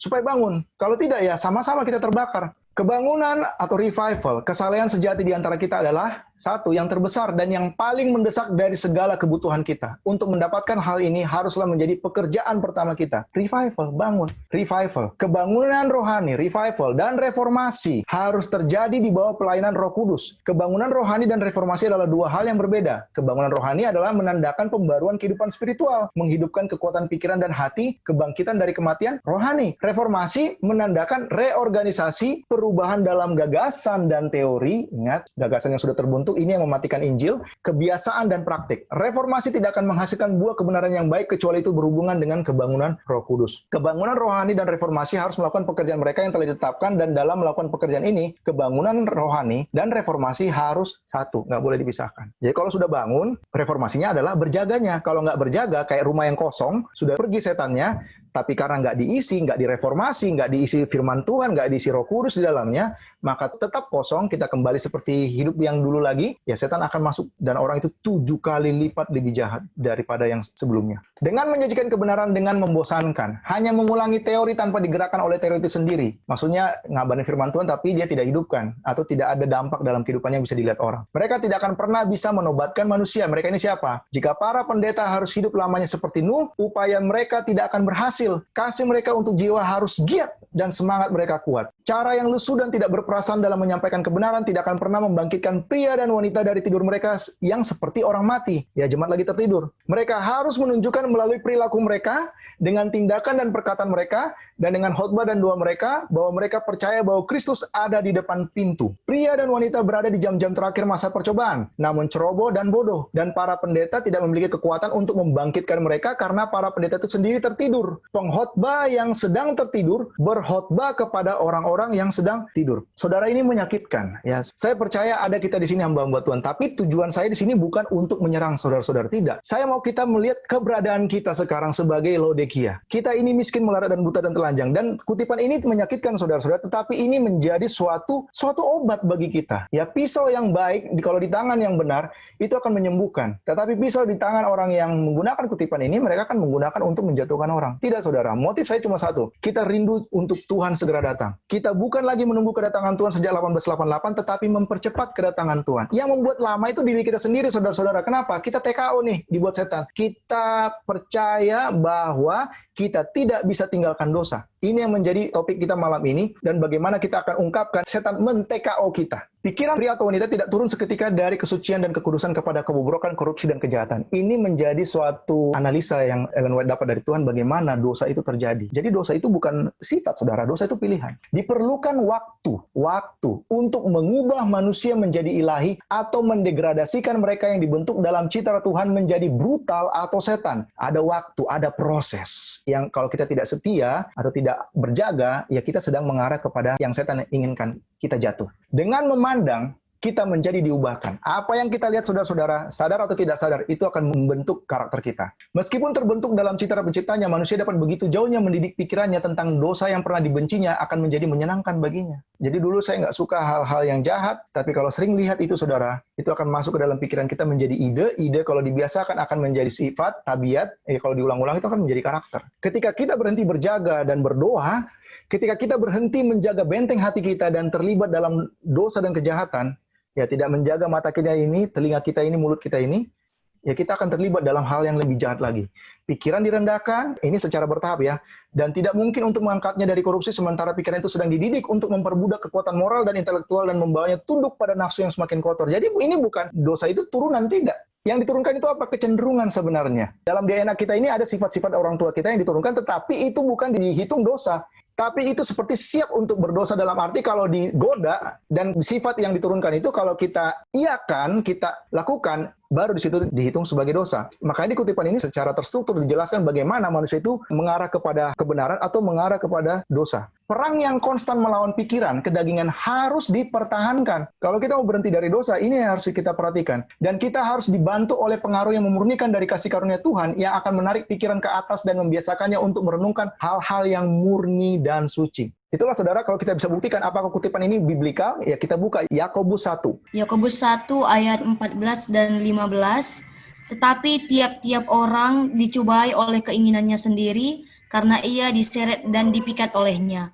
Dan apabila keinginan itu telah dibuahi, ia melahirkan dosa. Dan apabila dosa itu sudah matang, ia melahirkan maut. Ia melahirkan maut. Jadi saudara-saudara ini ada proses. Ya, prosesnya tadi sudah kita perhatikan ya. Prosesnya itu dikatakan tiap-tiap orang dicobai oleh keinginannya sendiri, ya kecenderungannya. Karena ia diseret dan dipikat olehnya. Oleh apa? Oleh cobaan, ya. Ada godaan, ya dicobai, digoda. Dan keinginannya di-trigger oleh cobaan itu. Dan apabila keinginan itu telah dibuahi, maksudnya dimanjakan, ya seperti proses tadi di kutipan ini, dia tidak sangkal dirinya, tidak pikiran kedagingannya itu sudah mulai di-trigger oleh cobaan itu, tapi dia manjakan, dia izinkan, ini akan terjadi dan prosesnya itu butuh waktu. Jadi apa yang Ellen White tuliskan ini sebenarnya lagi menyinggung mengenai Yakobus 1 ayat 14 dan 15. Kalau kita tidak mau jatuh dalam dosa lagi, kita harus belajar secara konstan seperti Yesus juga. Waktu hampir selesai, apakah engkau mencerminkan citra Yesus yang indah seperti seharusnya? Citra ini apa? Ya kehidupan Yesus. Ya, 1 Yohanes 2 ayat 6 itu jelas. Kemudian saya menunjukkan ke bumi dan melihat bahwa harus ada persiapan. 10 garis darah yang 5 yang bersiap. Di antara mereka yang akhir-akhir ini menerima pekabaran malaikat ketiga. Kata-kata malaikat itu bersiaplah, bersiaplah, bersiaplah. 3 kali, artinya serius, sangat serius. Kamu harus mati lebih banyak dari hal-hal dunia daripada yang pernah kamu lakukan. Ini yang Tuhan minta dari kita. Kenapa? Ingat penghakiman kepada orang hidup di depan. Gagal mendemonstrasikan waktu diuji, sekali saja saudara, nama kita sudah dicoret. Karena tidak perlu mati, karena pengakuan kepada orang hidup. Kalau orang mati baru ditentukan. Saya melihat bahwa ada satu pekerjaan besar yang harus dilakukan untuk mereka, dan 2, tetapi hanya sedikit waktu untuk melakukannya. Jadi kalau dibilang little time, tetapi great work, pekerjaan yang besar. Membentuk karakter Yesus ini, tuntutannya adalah sesuai apa yang Tuhan mau, tetapi keadaannya kita sekarang ini sudah detik-detik sisa. Kita nggak tahu waktu kapan, tapi Tuhan katakan di sini adalah ini sudah waktunya sangat sedikit. Tetapi Tuhan meminta kita harus bekerja extra effort berjalan bersama Yesus, mempelajari karakternya, merenungkannya, dan melatihnya setiap hari. Karena kenapa? Waktu sedikit, tetapi tuntutannya pekerjaan itu besar. Tetapi setan berhasil membuat kita tertidur dengan percaya bahwa kita tidak bisa tinggalkan dosa. Sudah terlambat, dikatakan lagi, pada hari itu untuk menyusui dengan susu. Jika jiwa-jiwa yang berumur 1 atau 2 bulan dalam kebenaran, maksudnya baru nyadar nih, yang akan memasuki masa kesusahan seperti yang belum pernah terjadi, tidak belajar, tidak mendengar semua kebenaran yang lurus, atau menanggung untuk memakan makanan yang keras akan lurusnya jalan, bagaimana mereka akan berdiri di hari pertempuran? Kebenaran yang telah kita pelajari bertahun-tahun untuk membentuk karakter ini, yang pekerjaan yang besar ini, harus dipelajari dalam waktu yang singkat. beberapa bulan saja. Oleh mereka yang sekarang menerima pekabaran malaikat ketiga. Mereka yang menerima kebenaran tersebut sekarang harus melangkah dengan cepat. Persiapan kita harus lebih cepat, harus lebih bangun. Karena seperti orang yang terlambat ke kantor, ya dia tentu tidak akan berleha-leha, dia akan bergerak lebih cepat. Sama seperti setan sekarang sudah tahu waktunya singkat, dia bekerja lebih cepat, lebih kuat, hanya untuk membuat kita terlambat. Harus ada kehancuran hati di hadapan Tuhan, mengoyakkan hati dan bukan mengoyakkan jubah kita seperti Kayafas. Saya melihat bahwa umat sisa tidak siap untuk apa yang akan terjadi di bumi. Kebodohan tampak lesu kayak lesu, tampaknya berada di benak kebanyakan orang yang mengaku percaya bahwa kita sedang mewartakan pekabaran terakhir. Yaitu apa? Gereja Advent. Malaikat pendamping saya berseru dengan kehikmatan yang mengerikan. Bersiaplah, bersiaplah, bersiaplah. Diulang lagi kutipan yang berbeda, tapi pesannya sama. Karena murka Tuhan akan segera datang. Wahyu 15 ayat 1, Wahyu 16 ayat 1, King James-nya mengatakan murka Tuhan itu adalah 7 tulah. Murkanya harus dicurahkan, tidak bercampur dengan belas kasihan, dan kamu belum siap. Iriandi belum siap. Kita semua belum siap, saudara-saudara. Koyakkanlah hatimu dan bukan jubahmu. Diulang lagi. Sebuah pekerjaan besar harus dilakukan untuk umat yang sisa. Pekerjaan apa? Citra Yesus. Karakter Yesus. Kemarin kita belajar 10 garis darah. Minyak itu adalah kebenaran Kristus. Dan kebenaran Kristus adalah karakter yang tanpa cacat noda. Kristus adalah domba. Kristus juga adalah imam besar. Perantaran Kristus di sanctuary sana untuk manusia itu sama pentingnya kepada rencana keselamatan seperti dia disalib. Masalah yang terjadi sekarang, setan berhasil membuat kita TKO dengan memotong kutipan ini dan mengajarkan kepada kita bahwa semua selesai disalib. Makanya kita tidak merasa butuh persiapan karakter karena semua sudah selesai disalib. Ini yang akan kita bahas. Kenapa bisa terjadi kita TKO? Half time. Kenapa saya sebut half time? Ya karena pekerjaan Yesus disalib sebagai domba sudah selesai. Tetapi pekerjaan dia di bilik maha suci yang dikatakan sama pentingnya dalam rencana keselamatan, itu kita abaikan, saudara. Kita lupa identitas kita. Kita tidak mengerti apa tugas kita sebagai jemaat yang di hari Grafirat itu seperti yang ditulis di buku Imamat. Merendahkan diri, berpuasa, dan berdoa. Dan dikatakan kalau tidak melakukan tugas itu, kita akan disingkirkan dari jemaat. Makanya di buku Wahyu 3 mengatakan, jika engkau tidak bertobat, ya aku akan muntahkan. Kematian masuk ke dalam dunia karena pelanggaran, tetapi Kristus memberikan hidupnya sehingga manusia itu dapat memperoleh percobaan yang lain. Yesus tidak mati di kayu salib untuk menghapus hukum Tuhan, tetapi untuk menjamin bagi manusia akan masa percobaan kedua. Bukan selesai disalib, saudara. Dia hanya menggenapi domba yang disembelih di waktu Adam jatuh. Type meets anti-type. Tetapi kematian Yesus itu sebenarnya adalah hanya half time aja. Sisa pertandingan berikutnya yang harus diselesaikan.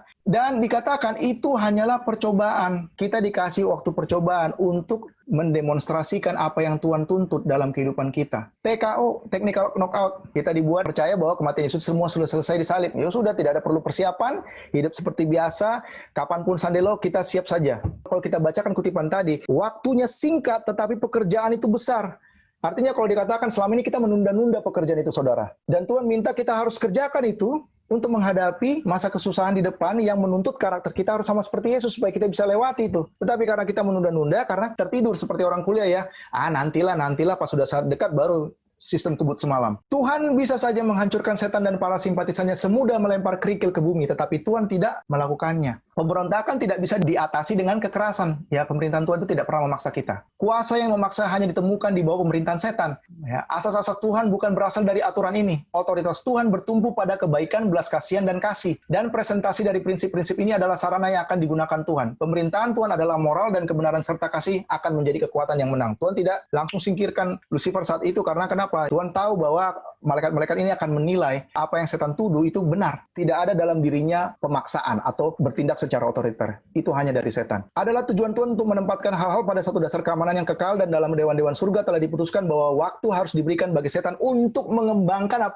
prinsip-prinsip yang menjadi dasar dari sistem pemerintahannya. Jadi waktu di surga sana, saudara-saudara, setan itu tidak langsung memberontak. Dia mulai menghasut dulu dengan ekornya, yaitu apa? Dusta. Dia membuat suatu cerita, membangun opini ke malaikat yang lain dengan dustanya, supaya malaikat itu mulai meragukan Tuhan.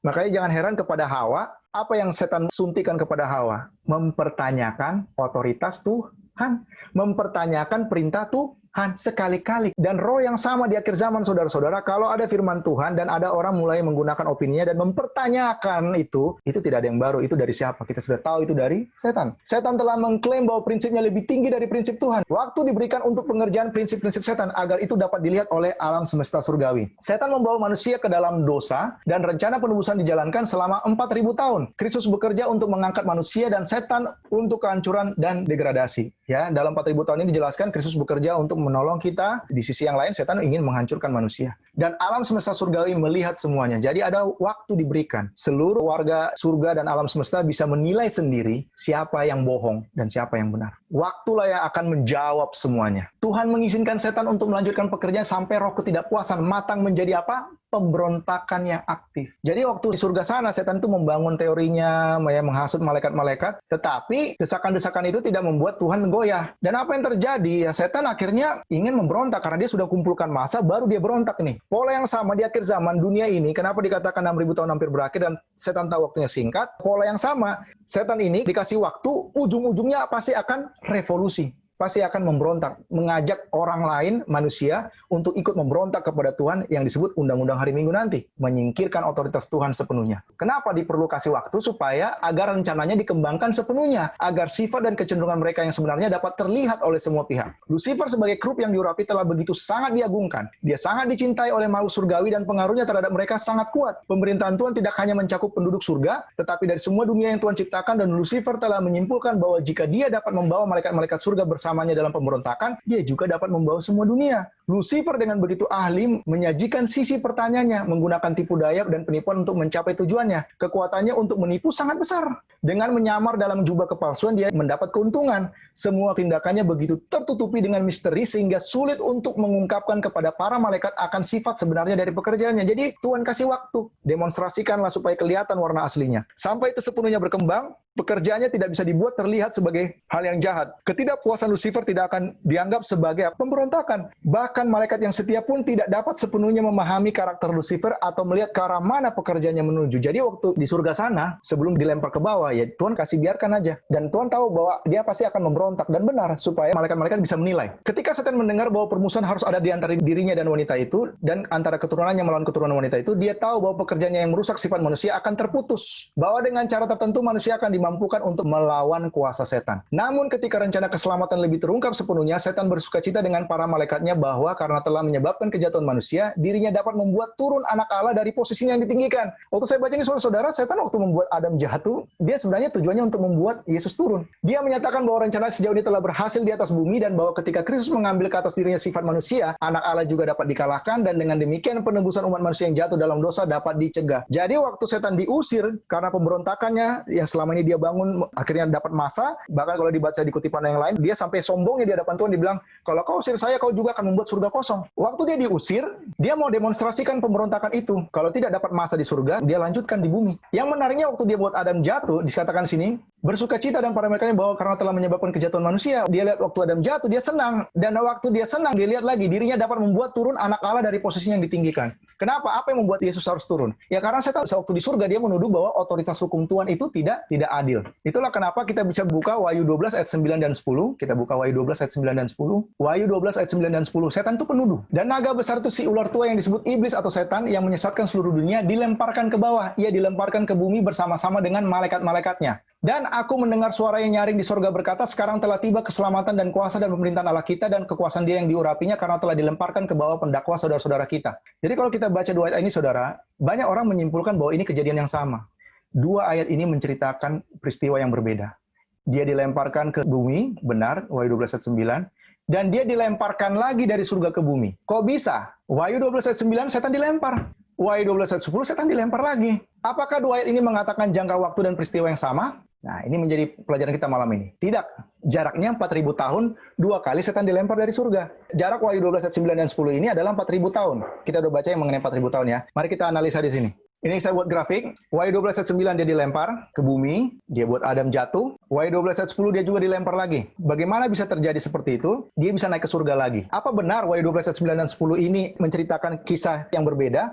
Kita buka Wahyu 12 ayat 10 lagi. Kita baca di sini. Dan aku mendengar suara yang nyaring di sorga berkata, sekarang telah tiba keselamatan dan kuasa dan pemerintahan Allah kita dan kekuasaan Dia yang diurapinya. Karena telah dilemparkan ke bawah pendakwa saudara-saudara kita yang mendakwa mereka siang dan malam di hadapan Allah kita. Aku mendengar suara yang nyaring di sorga berkata, sekarang telah tiba keselamatan dan kuasa dan pemerintahan Allah kita. Dan kekuasaan Dia yang diurapinya karena telah dilemparkan ke bawah pendakwa saudara-saudara kita. Itu si setan tadi. Nah, baca ayat 11 saudara-saudara, dan mereka mengalahkan Dia oleh darah anak domba dan oleh perkataan kesaksian mereka karena mereka tidak mengasihi nyawa mereka sampai ke dalam maut. Apa yang dimaksud kuasa, keselamatan dan kuasa, sehingga si pendakwa ini dilemparkan ke bawah lagi? Kita buka 2 Petrus 2, ya tadi dikatakan bahwa Adam itu dibuat berdosa. Dan kenapa setan bisa naik lagi ke surga? Padahal sudah diusir. Kita buka 2 Petrus 2 ayat 19. Mereka menjanjikan kemerdekaan kepada orang lain, padahal mereka sendiri adalah hamba-hamba kebinasaan. Karena siapa yang dikalahkan orang, ia adalah hamba orang itu. Siapa yang dikalahkan orang, ia adalah hamba orang itu. Kita catat ya, bagaimana setan berhasil bisa naik lagi ke surga. Nah, siapa Adam ini? Kita buka Kejadian 1 ayat 26. Berfirmanlah Allah, baiklah kita menjadikan manusia menurut gambar dan rupa kita supaya mereka berkuasa atas ikan-ikan di laut dan burung-burung di udara dan atas ternak dan atas seluruh bumi dan atas segala binatang yang melata di raya bumi.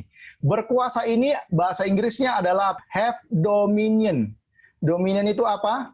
Dominion itu kalau kita lihat to rule, mengatur, have dominion, dominate, tread down. Intinya adalah Adam itu adalah raja di bumi. Nah, kenapa setan bisa naik ke surga? 2 Petrus 2:19 tadi mengatakan, karena siapa yang dikalahkan orang, ia adalah hamba orang itu. Waktu Adam dan Hawa jatuh ke dalam dosa, resmilah setan menjadi raja. Dan Adam dan Hawa menjadi hambanya. Jadi jangan heran kita buka di buku Ayub. Di buku Ayub 1 ayat 6. Pada suatu hari datanglah anak-anak Allah menghadap Tuhan, dan di antara mereka datanglah juga iblis. Siapa anak-anak Allah ini?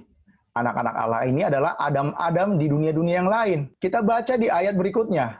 Ayat berikutnya mengatakan, maka bertanyalah Tuhan kepada iblis, dari mana engkau? Lalu jawab iblis kepada Tuhan, dari perjalanan mengelilingi dan menjelajah bumi. Jadi saudara-saudara, Adam itu adalah son of God. Alkitab jelas menuliskan bahwa Adam itu adalah son of God. Karena son of God ini jatuh dalam dosa, dia adalah raja yang diberikan Tuhan dominion atas dunia ini. Dia jatuh dalam dosa, maka si setan itulah menjadi raja atas dunia ini. Sehingga waktu pertemuan GC di surga, dia punya otoritas. Dia punya kuasa mengklaim bahwa dunia ini milik dia. Dan dia menjadi perwakilan dari dunia kita untuk bertemu dengan Adam-Adam yang lain atau sons of God yang di surga. Jangan heran gereja kita ini sebenarnya secara terorganisir mengikuti pola surga. Ada namanya GC Session, GC Summit, pertemuan GC. Ya, setahun sekali. Ya sama, di surga sana ada pertemuan antara divisi dunia lain, mereka bisa mengadakan suatu pertemuan. Itu yang membuat setan naik lagi ke surga, saudara. Dan Wahyu 12 ayat 10, Yesus mengatakan, aku melihat iblis, setan itu turun seperti kilat. Pada saat Yesus disalib, setan itu diusir. Itulah kenapa di Wahyu 12 ayat 10 tadi dikatakan, sekarang telah tiba keselamatan dan kuasa pemerintahan Allah kita dan kekuasaan Dia yang diurapinya. Karena telah dilemparkan ke bawah pendakwa saudara-saudara kita. Bahasa Inggrisnya adalah, there comes salvation and strength. Nah, apa strength yang dimaksud Wahyu 12 ayat 10 ini? Apakah benar Yesus disalib itu yang membuat setan turun? Kita baca Roma 5 ayat 6 mengatakan apa yang dimaksud strength tersebut. Alkitab harus menjelaskan dirinya sendiri, saudara. Karena waktu kita masih lemah, bahasa Inggrisnya, for when we were yet without strength, ya, tidak ada kekuatan, Kristus telah mati untuk kita orang-orang durhaka pada waktu yang ditentukan oleh Allah. In due time, Christ died for the ungodly. Jadi, kalau baca ayat ini, ketika kita tanpa tenaga, tanpa kuasa, in due time, Kristus telah mati bagi kita semua. Jadi, kematian Yesus itu adalah kuasa. Jadi, jangan heran kenapa ada lagu Sion mengatakan ada kuasa dalam darahnya. Kekuatan, ada strength. Yang dimaksud di Wahyu 12 ayat 10 tadi. Ketika strength itu datang, di Wahyu 12 ayat 10, ketika tiba keselamatan dan kuasa dan pemerintahan Allah kita telah dilemparkan ke bawah pendakwa saudara-saudara kita. Jadi, Wahyu 12 ayat 9 menjelaskan setan pertama kali diusir dari surga ke bumi, dia berhasil goda Adam dan jatuh dan dia menguasai bumi ini. Makanya dia punya hak untuk naik ke surga kembali karena ada pertemuan GC seperti di Ayub 1 ayat 6. Tetapi pada waktu Yesus datang, seperti yang dikatakan tadi, dia telah membuat Adam jatuh dan dia ingin membuat Yesus turun juga supaya dia bisa goda Yesus jatuh. supaya dia bisa menguasai seluruh alam semesta, itu yang akan dia lakukan. Tetapi ternyata pada saat Yesus disalib, Yesus tidak menyerah atas godaan setan, setan secara resmi diusir lagi. Itu yang digambarkan di Wahyu 12 ayat 10, diusir lagi dari surga. Jadi 2 kali saudara setan ini diusir. Jaraknya adalah 4.000 tahun. Dan apa yang terjadi bagi setan sekarang? Ya, dia nggak bisa lagi ke surga. 2.000 tahun itu waktu yang singkat bagi setan. Makanya mari kita buka Wahyu 12 ayat 12. Karena itu bersukacitalah. Siapa yang bersukacita? Bumi atau surga? Surga. Hai surga. Ya kenapa? Malaikat-malaikat di surga senang. Setan nggak ada lagi di surga nih. 2 kali diusir. Dan hai kamu sekalian yang diam di dalamnya. Maksudnya di surga sana, bumi-bumi yang lain. Lega, setan udah diusir nih. Celakalah kamu. Sekarang siapa yang celaka ini? Hai bumi dan laut. Karena kenapa? Iblis sudah jatuh lagi. Iblis turun kepadamu dalam geramnya yang dahsyat. Karena ia tahu bahwa waktunya sudah singkat. Jadi saudara-saudara, karena setan sudah diusir lagi kedua kali, dia udah nggak tahu lagi, dia cuma punya waktu sisa. Nah, mari kita buka Wahyu 12 ayat 17. Ya, tadi kan sudah marah. Target kemarahannya ini kepada siapa? Kita buka Wahyu 12 ayat 17. Marahnya kepada siapa? Maka marahlah si setan itu kepada perempuan ini, umat Tuhan yang di dunia ini sekarang. Lalu pergi memerangi keturunan yang lain yang menuruti hukum Allah dan memiliki kesaksian Yesus. Dia sudah kalah 2 kali. Sudah dilempar lagi 2 kali. Itu malu banget. Sudah sangat marah. Dan targetnya sekarang adalah umat-umat Tuhan. Itulah kenapa di Wahyu 12 ayat 17, maka marahlah naga itu. Jadi kalau kita sudah mengerti kronologinya ini, saudara, kita bisa memahami sekarang arti marah itu benar-benar, kalau dibilang orang yang sudah marah, sudah naik pitam, dan sudah seperti apa? Hewan yang ganas untuk siap menerkam kita. Karena dia sudah kalah 2 kali, ya dia marah kepada kita yang disebut umat-umat sisa ini. Jadi waktu setelah Yesus disalib, jangan heran, orang-orang Kristen itu dianiaya, dibunuh begitu sadisnya. Bahkan di masa kegelapan ada ratusan ribu, bahkan jutaan orang Kristen demi Yesus dibunuh, saudara-saudara. Bahkan ajaran-ajaran mengenai firman Tuhan itu dibuat tradisi begitu banyak, makanya disebut zaman kegelapan. Dan setelah era zaman kegelapan, Tuhan menggerakkan reformator-reformator ini untuk membangunkan kembali pilar-pilar ajaran-ajaran Alkitab yang benar itu kembali kepada posisinya, supaya kita di akhir zaman ini bisa mempelajarinya dan menyelesaikan pertandingan terakhir. Jadi saudara-saudara, Wahyu 12 ayat 9 dan Wahyu 12 ayat 10 itu bukan peristiwa yang sama. Itu adalah 2 peristiwa yang berbeda dan membuktikan bahwa setan 2 kali diusir dari surga. Nah, inilah lagu Sion yang kita dengar selama ini, saudara. Maukah engkau bebas dari dosa? Maukah engkau menang atas dosa? Sekarang tidak diajarkan lagi. Tidak ada yang percaya bahwa dosa itu tidak bisa dimenangkan. Ya, itu yang disebut kita sudah menerima kekalahan. Kita TKO nih sekarang statusnya. Padahal dalam darahnya, Roma 5:6 mengatakan tadi bahwa kita ini yet without strength, tetapi karena kematian Kristus ada kuasa dalam darah itu yang memampukan kita untuk menang atas dosa. Maukah engkau lawan kejahatan? Kuasa ajaib ada di dalam darahnya. Ada kuasa, strength yang membuat setan itu diusir lagi dari surga ke bawah. Di dalam darahnya ada kuasa-kuasa yang ajaib dalam darah domba Allah. Makanya dikatakan saudara-saudara, setan sekarang membuat kita TKO dengan tidak mempercayai lagi bahwa dalam darah Allah itu ada kuasa untuk menang atas dosa. Ada doktrin yang mengajarkan kita bahwa kita tidak bisa menang atas dosa. Siapa yang mengajarkan tidak bisa tinggalkan dosa? Tidak bisa menuruti hukum Tuhan? Dikatakan apa? Orang itu dibawa kendali setan. Apa buktinya? Mari kita lihat di kutipan ini. Setan menyatakan bahwa tidak mungkin bagi putra dan putri Adam untuk mentaati hukum Tuhan. Dan dengan demikian menuduh Tuhan kekurangan hikmat dan kasih. Jika mereka tidak bisa menuruti hukum, maka ada kesalahan pada sang pemberi hukum. Orang-orang yang berada di bawah kendali setan mengulangi tuduhan ini terhadap Tuhan dengan menegaskan bahwa manusia tidak dapat menaati hukum Tuhan. Jadi kalau sekolah teologi dunia Protestan sana mengajarkan bahwa kita tidak bisa menuruti hukum Tuhan dan dianggap kita ini legalis kalau yang menuruti hukum Tuhan, apa yang kutipan ini katakan saudara-saudara? Orang-orang itu, institusi-institusi itu berada di bawah kendali setan. Kenapa? Mengulangi tuduhan setannya itu apa? Bahwa tidak mungkin bagi putra dan putri Adam untuk menaati hukum Tuhan. Kita dibuat TKO, saudara-saudara. Inilah TKO itu. Kalau kita masih percaya tuduhan itu, saudara, kita statusnya TKO. Kita membuat Yesus lama di dalam bilik maha suci.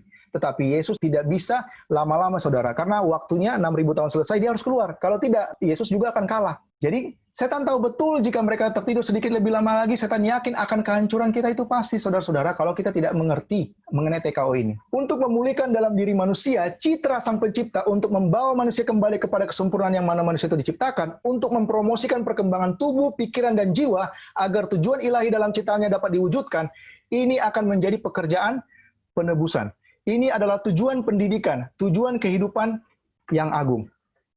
Ia yang tidak merasa jijik dan benci terhadap dirinya sendiri tidak dapat memahami makna penebusan. Ditebus artinya berhenti dari dosa. Tetapi setan sudah mengajarkan Tidak bisa kita meninggalkan dosa, tidak bisa manusia itu menuruti hukum Tuhan. Betul, dengan kekuatan kita tidak bisa, tapi kan ada kuasa dalam darahnya. Yesus sebagai anak Allah memberikan kuasa untuk menuruti hukum Tuhan. Yesus sebagai anak manusia memberikan teladan bagaimana menuruti hukum Tuhan. Jadi ada kuasa dalam kehidupan Yesus, tetapi setan berhasil membuat kita tidak percaya ada kuasa dalam darah itu. Tidak ada satupun hati yang tergerak untuk memberontak melawan hukum Tuhan, memiliki persatuan dengan Kristus. Jadi kalau orang zaman sekarang, orang Kristen mulai menuruti hukum Tuhan, akan dianggap legalis. Tetapi umat Tuhan dikatakan the just shall live by faith, not by sight, not by sentiment. Tetapi sementara Tuhan dapat adil, namun membenarkan orang-orang berdosa melalui jasa Kristus, tidak seorang pun dapat menutupi jiwanya dengan pakaian kebenaran Kristus sambil mempraktikkan dosa-dosa yang diketahui atau mengabaikan tugas-tugas yang diketahui. Tuhan menuntut seluruh penyerahan hati sebelum pembenaran atau pengampunan, justification, dapat terjadi. Kalau kita mau terima justification dari Tuhan, kita mau jiwa kita ditutupi oleh kebenaran Kristus, dikatakan harus terjadi penyerahan hati dulu, saudara. Tidak bisa jiwa kita ditutupi oleh kebenaran Kristus kalau masih mempraktikkan dosa-dosa kesayangan. Sebenarnya simpel, sederhana. Kalau kita masih melakukan dosa, berarti saya tidak menyerahkan hati saya sama Tuhan. Ada kesenangan saya yang sebenarnya di hadapan Tuhan itu adalah dosa yang tidak mau saya lepaskan. Karena lebih enak itu daripada Kristus. Tuhan menuntut seluruh penyerahan hati sebelum pembenaran atau pengampunan dapat terjadi. Kalau orang dunia Kristen sekarang melihat kutipan ini apa? Legalis. Dan supaya manusia mempertahankan pembenaran atau pengampunan itu harus ada kepatuhan yang terus-menerus. Ini lebih parah lagi, legalis lagi nih. Melalui iman yang aktif dan hidup yang bekerja dengan kasih dan memurnikan jiwa. Jadi dikatakan sini kalau mau terima justification, serahkan dulu hati kita. Tidak ada hidden agenda. Tidak ada kepentingan pribadi lagi. Serahkan, baru bisa menerima justification. Dan supaya mempertahankan justification itu, kita harus apa? Tuhan minta apa? Kepatuhan yang terus-menerus, continue, seperti hidup, continue, melalui iman yang aktif, dan hidup yang bekerja dengan kasih. Yesus mengatakan, jika kau mengasihi aku, turutilah segala perintahku, dan memurnikan jiwa. Jadi ada kuasa dalam Yesus, ya kita harus minta kuasa kasih karunia itu untuk memampukan kita. Mereka yang percaya kepada Kristus dan mematuhi perintah-perintahnya tidak terikat pada hukum Tuhan. Kenapa? Karena bagi mereka yang percaya dan taat, hukumnya bukanlah hukum perbudakan, tetapi kebebasan. Setiap orang yang percaya kepada Kristus, setiap orang yang mengandalkan kekuatan pemeliharaan dari Juru Selamat yang bangkit, yang telah menderita penalti yang dijatuhkan kepada si pelanggar, setiap orang yang menolak godaan dan di tengah-tengah kejahatan meniru, kopis, pola yang diberikan dalam kehidupan Kristus, melalui iman dalam korban penebusan Kristus akan mengambil bagian dari kodrat ilahi, meloloskan diri dari kerusakan yang ada di dunia karena nafsu. Setiap orang yang dengan iman menaati perintah Tuhan akan apa? Mencapai kondisi tanpa dosa di mana Adam hidup sebelum pelanggarannya. Saudara-saudara, kenapa saya tunjukkan kutipan-kutipan ini? Supaya kita bisa melihat bagaimana Ellen White mendapat visi.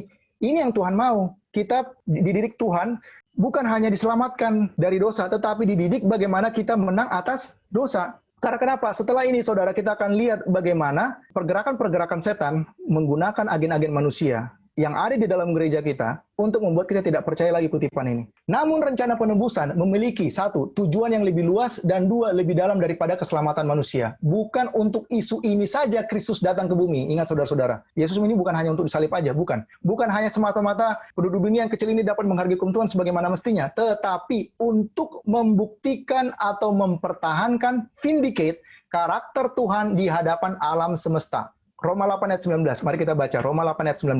Apa benar kita harus memvindicate karakter Tuhan? Bukan hanya Yesus mati di kayu salib saja. Yesus ingin kita mengharumkan namanya. Makanya kabar malaikat pertama apa? Takutlah akan Tuhan karena telah tiba penghakimannya. Muliakanlah dia.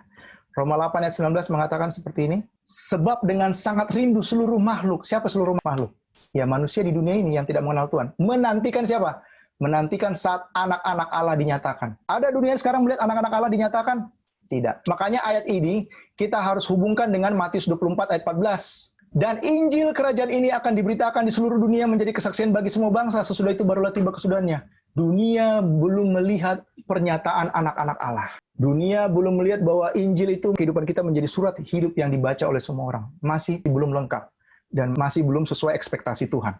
Tujuan Yesus ke dunia ini bukan hanya menyelamatkan kita dari kematiannya, tetapi untuk kita diminta. Inilah gereja Advent muncul waktu Yesus memulai pekabarannya di bilik Maha Suci. Tugas kita bukan hanya mengabarkan salib saja, tetapi untuk membuktikan kepada dunia, kepada tuduhan setan, kita punya tugas mempertahankan karakter Tuhan di hadapan orang-orang yang tidak mengenal Yesus. Jadi kalau saya cuma mengabarkan mengenai doktrin Advent, tetapi saya tidak hidup di dalam doktrin itu tidak merubah kehidupan saya, dunia tidak percaya dan tidak akan masuk ke dalam gereja Advent. Sejak awal awal kontroversi akbar telah terjadi atas hukum Tuhan. Setan telah berusaha untuk membuktikan bahwa Tuhan tidak adil. Dikatakan Tuhan tidak adil, bahwa hukumnya salah. Ini saudara, kita harus ingat ini kutipan ini. Di surga tuduhannya sama, di dunia pun dia buat tuduhan yang sama. Setan telah berusaha untuk membuktikan bahwa Tuhan tidak adil, hukumnya salah, dan bahwa kebaikan alam semesta menuntut itu untuk diubah.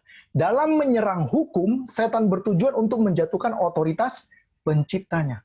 Dalam kontroversi itu harus ditunjukkan apakah ketetapan-ketetapan ilahi itu cacat dan perlu diubah, atau justru sebaliknya ketetapan ilahi itu sempurna dan tidak dapat berubah.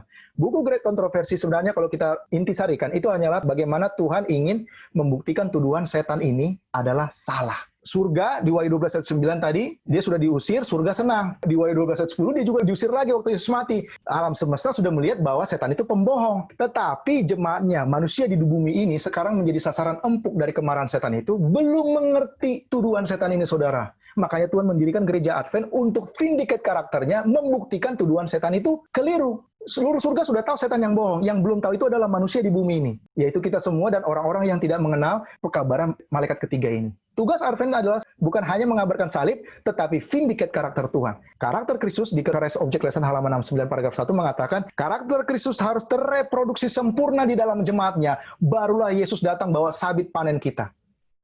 Jadi kalau dikatakan sejak 1888, andai saja pionir kita itu tidak menolak tapi menerima, hujan akhir turun, Matius 24 ayat 14 tergenapi, Roma 8 ayat 19 tergenapi, dunia bertobat, kita tidak perlu lahir. Tapi ini ditutup-tutupi, disangkal bahwa tidak ada penolakan. Dan justru lebih parahnya dikatakan pekabaran itu dianggap fanatik oleh kelompok orang ini. Ini adalah bagian yang mungkin menyakitkan, tetapi kita harus buka mata kita, saudara, supaya kita tidak mau lagi TKO. Setan menyatakan bahwa tidak mungkin bagi putra dan putri Adam untuk menaati hukum Tuhan. Perhatikan lagi, orang-orang yang berada di bawah kendali setan mengulangi tuduhan ini terhadap Tuhan dengan menegaskan bahwa manusia tidak dapat menaati hukum Tuhan. Apakah ada orang Advent, pemimpin gereja kita mengajarkan seperti ini, saudara-saudara? Masing-masing kita lah yang menjawabnya. Ketika setan diusir dari surga, dia memutuskan untuk menjadikan bumi kerajaannya. Ketika dia menggoda dan menjatuhkan Adam dan Hawa, dia berpikir bahwa dia telah mendapatkan kepemilikan dunia ini. Karena katanya mereka telah memilikiku sebagai penguasa mereka. Setan mengklaim bahwa mustahil pengampunan diberikan kepada orang berdosa. Dan oleh karena itu, umat manusia yang jatuh dalam dosa adalah miliknya yang sah dan dunia adalah miliknya. Tuhan berikan Yesus yang terkasih, yang setara dengan dirinya. Bagi anti-trinitarian, ini kutipan ini tolong diperhatikan. Untuk menanggung penalti pelanggaran dan dengan sedemikian, dia menyediakan cara agar mereka dapat dipulihkan untuk dikasihinya dan dibawa kembali ke rumah mereka di Eden. Kristus menjalankan misi untuk menebus manusia dan menyelamatkan dunia dari cengkeraman setan. Kontroversi akbar, Great Kontroversi yang dimulai di surga, akan diputuskan di dunia, di area yang sama yang diklaim setan sebagai miliknya. Wahyu 12 ayat 12, arahan setan sekarang adalah dunia ini. Great Kontroversi yang dilakukan di surga sudah gagal, dia akan bikin di dunia ini. Itulah kenapa Sandelo ini menjadi akhir drama dari Great Kontroversi ini. Pembuktian siapa yang setia mengikut Tuhan sepenuhnya, siapa yang setengah-setengah, itu akan terpisah. Pekerjaan penebusan Yesus itu ada dua bagian, domba dan juga sebagai imam besar. Ini sanctuary-nya, ya, dia disalib, dia menjadi domba, dia sudah genapi, dan sekarang dia menjadi imam besar. Ya, pekerjaan penebusan harus satu dan tidak boleh dipisahkan, karena sama, esensial. Yesus itu membeli kita dengan darahnya, 1 Korintus 6, tidak tahukah kamu, ayat 19 dan 20, bahwa kamu adalah bait Tuhan. Kamu sudah lunas dibeli. Dibeli dengan apa? Kematiannya. Kita dibought, dibeli dari dosa. Kita sekarang menjadi hamba kebenaran. Berikutnya, tugas sebagai imam besar adalah brought. Brought ini artinya bawa. Bought dan brought, bedanya cuma R. Jadi ini gambarnya seperti ini, saudara. Kalau kita lihat ada mobil yang rusak di jalan dan kita suka mobil itu, kalau saya langsung ambil, walaupun ada kuncinya di dalam, saya akan dianggap pencuri karena itu nggak sah milik saya. Saya harus beli mobil itu, baru saya bawa ke bengkel saya dan saya perbaikin supaya layak lagi dipakai. Mobil itu mungkin bedanya dengan kita adalah mobil itu tidak punya hak memilih. Kita punya hak memilih. Sama keadaan kita sama seperti mobil rongsokan itu yang sudah berkarat karena dosa. Tuhan beli kita dulu, saudara, supaya setan tidak tuduh Yesus itu pencuri. Dia beli dengan darahnya, membayar penalti dosa itu. Setelah kita dibeli, tugas dia sebagai imam besar adalah mendidik kita, mengedukasi kita, membawa kita dari gelap kepada terangnya yang ajaib. Kamulah imamat yang rajani. Maka Yesus sebagai imam besar, Advent ini adalah imamat-imamatnya. Seperti orang tuanya Yohanes, si Zakaria, yang tugasnya di bilik suci. Ya, tugas kita adalah menjadi asistennya imam besar. Mengabarkan pekabaran malaikat ketiga, itu pekerjaan Yesus kepada dunia, kebenaran Kristus, Christ righteousness. Tentang Roh Kudus, Yesus berkata, dia akan memuliakan aku. Juru selamat datang untuk memuliakan Bapa melalui demonstrasi kasih-Nya. Begitu juga Roh Kudus harus memuliakan Kristus dengan mengungkapkan kasih karunia kepada dunia. Citra, image. Tuhan itu sendiri harus apa? Direproduksi dalam manusia. Kehormatan Tuhan, kehormatan Kristus terlibat dalam kesempurnaan karakter umatnya. Kehormatan Tuhan, kehormatan Kristus dipertaruhkan dalam kesempurnaan karakter umatnya. Yesus Tuhan yang menjadi manusia, memberikan teladan bagaimana dalam kedagingan itu bisa mengutuk dosa. Dia menang atas dosa. Kemuliaan Bapa, kemuliaan Kristus dipertaruhkan sekarang. Hanya supaya untuk membuktikan tuduhan setan bahwa putra-putri Adam tidak bisa menuruti hukum Tuhan dan tidak bisa menang atas dosa. Yesus sedang mendidik kita, saudara-saudara. Makanya dia dirikan gereja Advent ini untuk vindicate, untuk membuktikan tipuan setan itu, tuduhan setan itu salah. Dan dikatakan kesempurnaan karakter umatnya ini adalah pekerjaan Bapa dan Kristus dan Roh Kudus. Dan kemuliaan mereka dipertaruhkan. Juru selamat kita adalah yang mulia di surga, Raja Kemuliaan. Tetapi dia mengesampingkan mahkota kerajaan dan kerajaannya dan membungkus keilahiannya dengan kemanusiaan agar dia dapat mengetahui sendiri penderitaan dan godaan manusia. Dia datang untuk menjadi kepastian mereka, untuk menang, overcome, demi nama manusia, untuk hidupkan bagi mereka satu kehidupan apa? Sinless life. Agar melalui kuasanya mereka dapat memperoleh kemenangan atas dosa. Kuasa darahnya memampukan kita untuk menang atas dosa. Jadi saudara, kutipan-kutipan ini ada banyak di Ellen White sebenarnya. Tapi saya mau tunjukkan kepada kita bahwa ini yang Tuhan mau, menang atas dosa. Saya ulangi lagi. Apakah ada orang Advent yang menggenapi kutipan ini? Mari kita lihat di sini. Ternyata ada. Ada yang kenal ini? Namanya Edward Heppenstall. Sebelah ini ada yang tahu, ini adalah M.L. Anderson. Dua orang ini profesor teologi sistematika. Dua orang ini hidup ketika Ellen White masih hidup. Sebelah kiri ini adalah profesor teologi sistematika. Dia melayani di gereja. Dia lahir tahun 1876. 1992 dia meninggal. Mengenai biografinya, 1896 dia bertobat masuk menjadi Advent. Dia adalah field secretary dari General Conference, mengajar di Seventh-day Adventist Theological Seminary, sekarang jadi Andrews University, dan diakui sebagai sarjana denominasi terkemuka tentang penebusan atau atonement dan topik terkait. Sebelahnya ini, sama, profesor teologi sistematika juga, Edward Heppenstall, 1994 dia meninggal, ini tahun dia melayani. Presentasinya tentang hukum dan perjanjian di Konferensi Alkitab 1952 sangat berpengaruh pada teologi gereja. Heppenstall bertanggung jawab atas pergeseran pemahaman tentang ajaran penghakiman investigatif gereja Advent. Terjadi apa? Pergeseran. Karena ini yang duluan, sekarang diganti sama ini. Pergeseran seperti apa? Agama kita berubah sebagian besar, identitas kita telah dicuri. To pos ini, Israel terpecah menjadi dua bagian, utara dan selatan. 1 Raja-Raja 12 ayat 24, saudara bisa baca sendiri.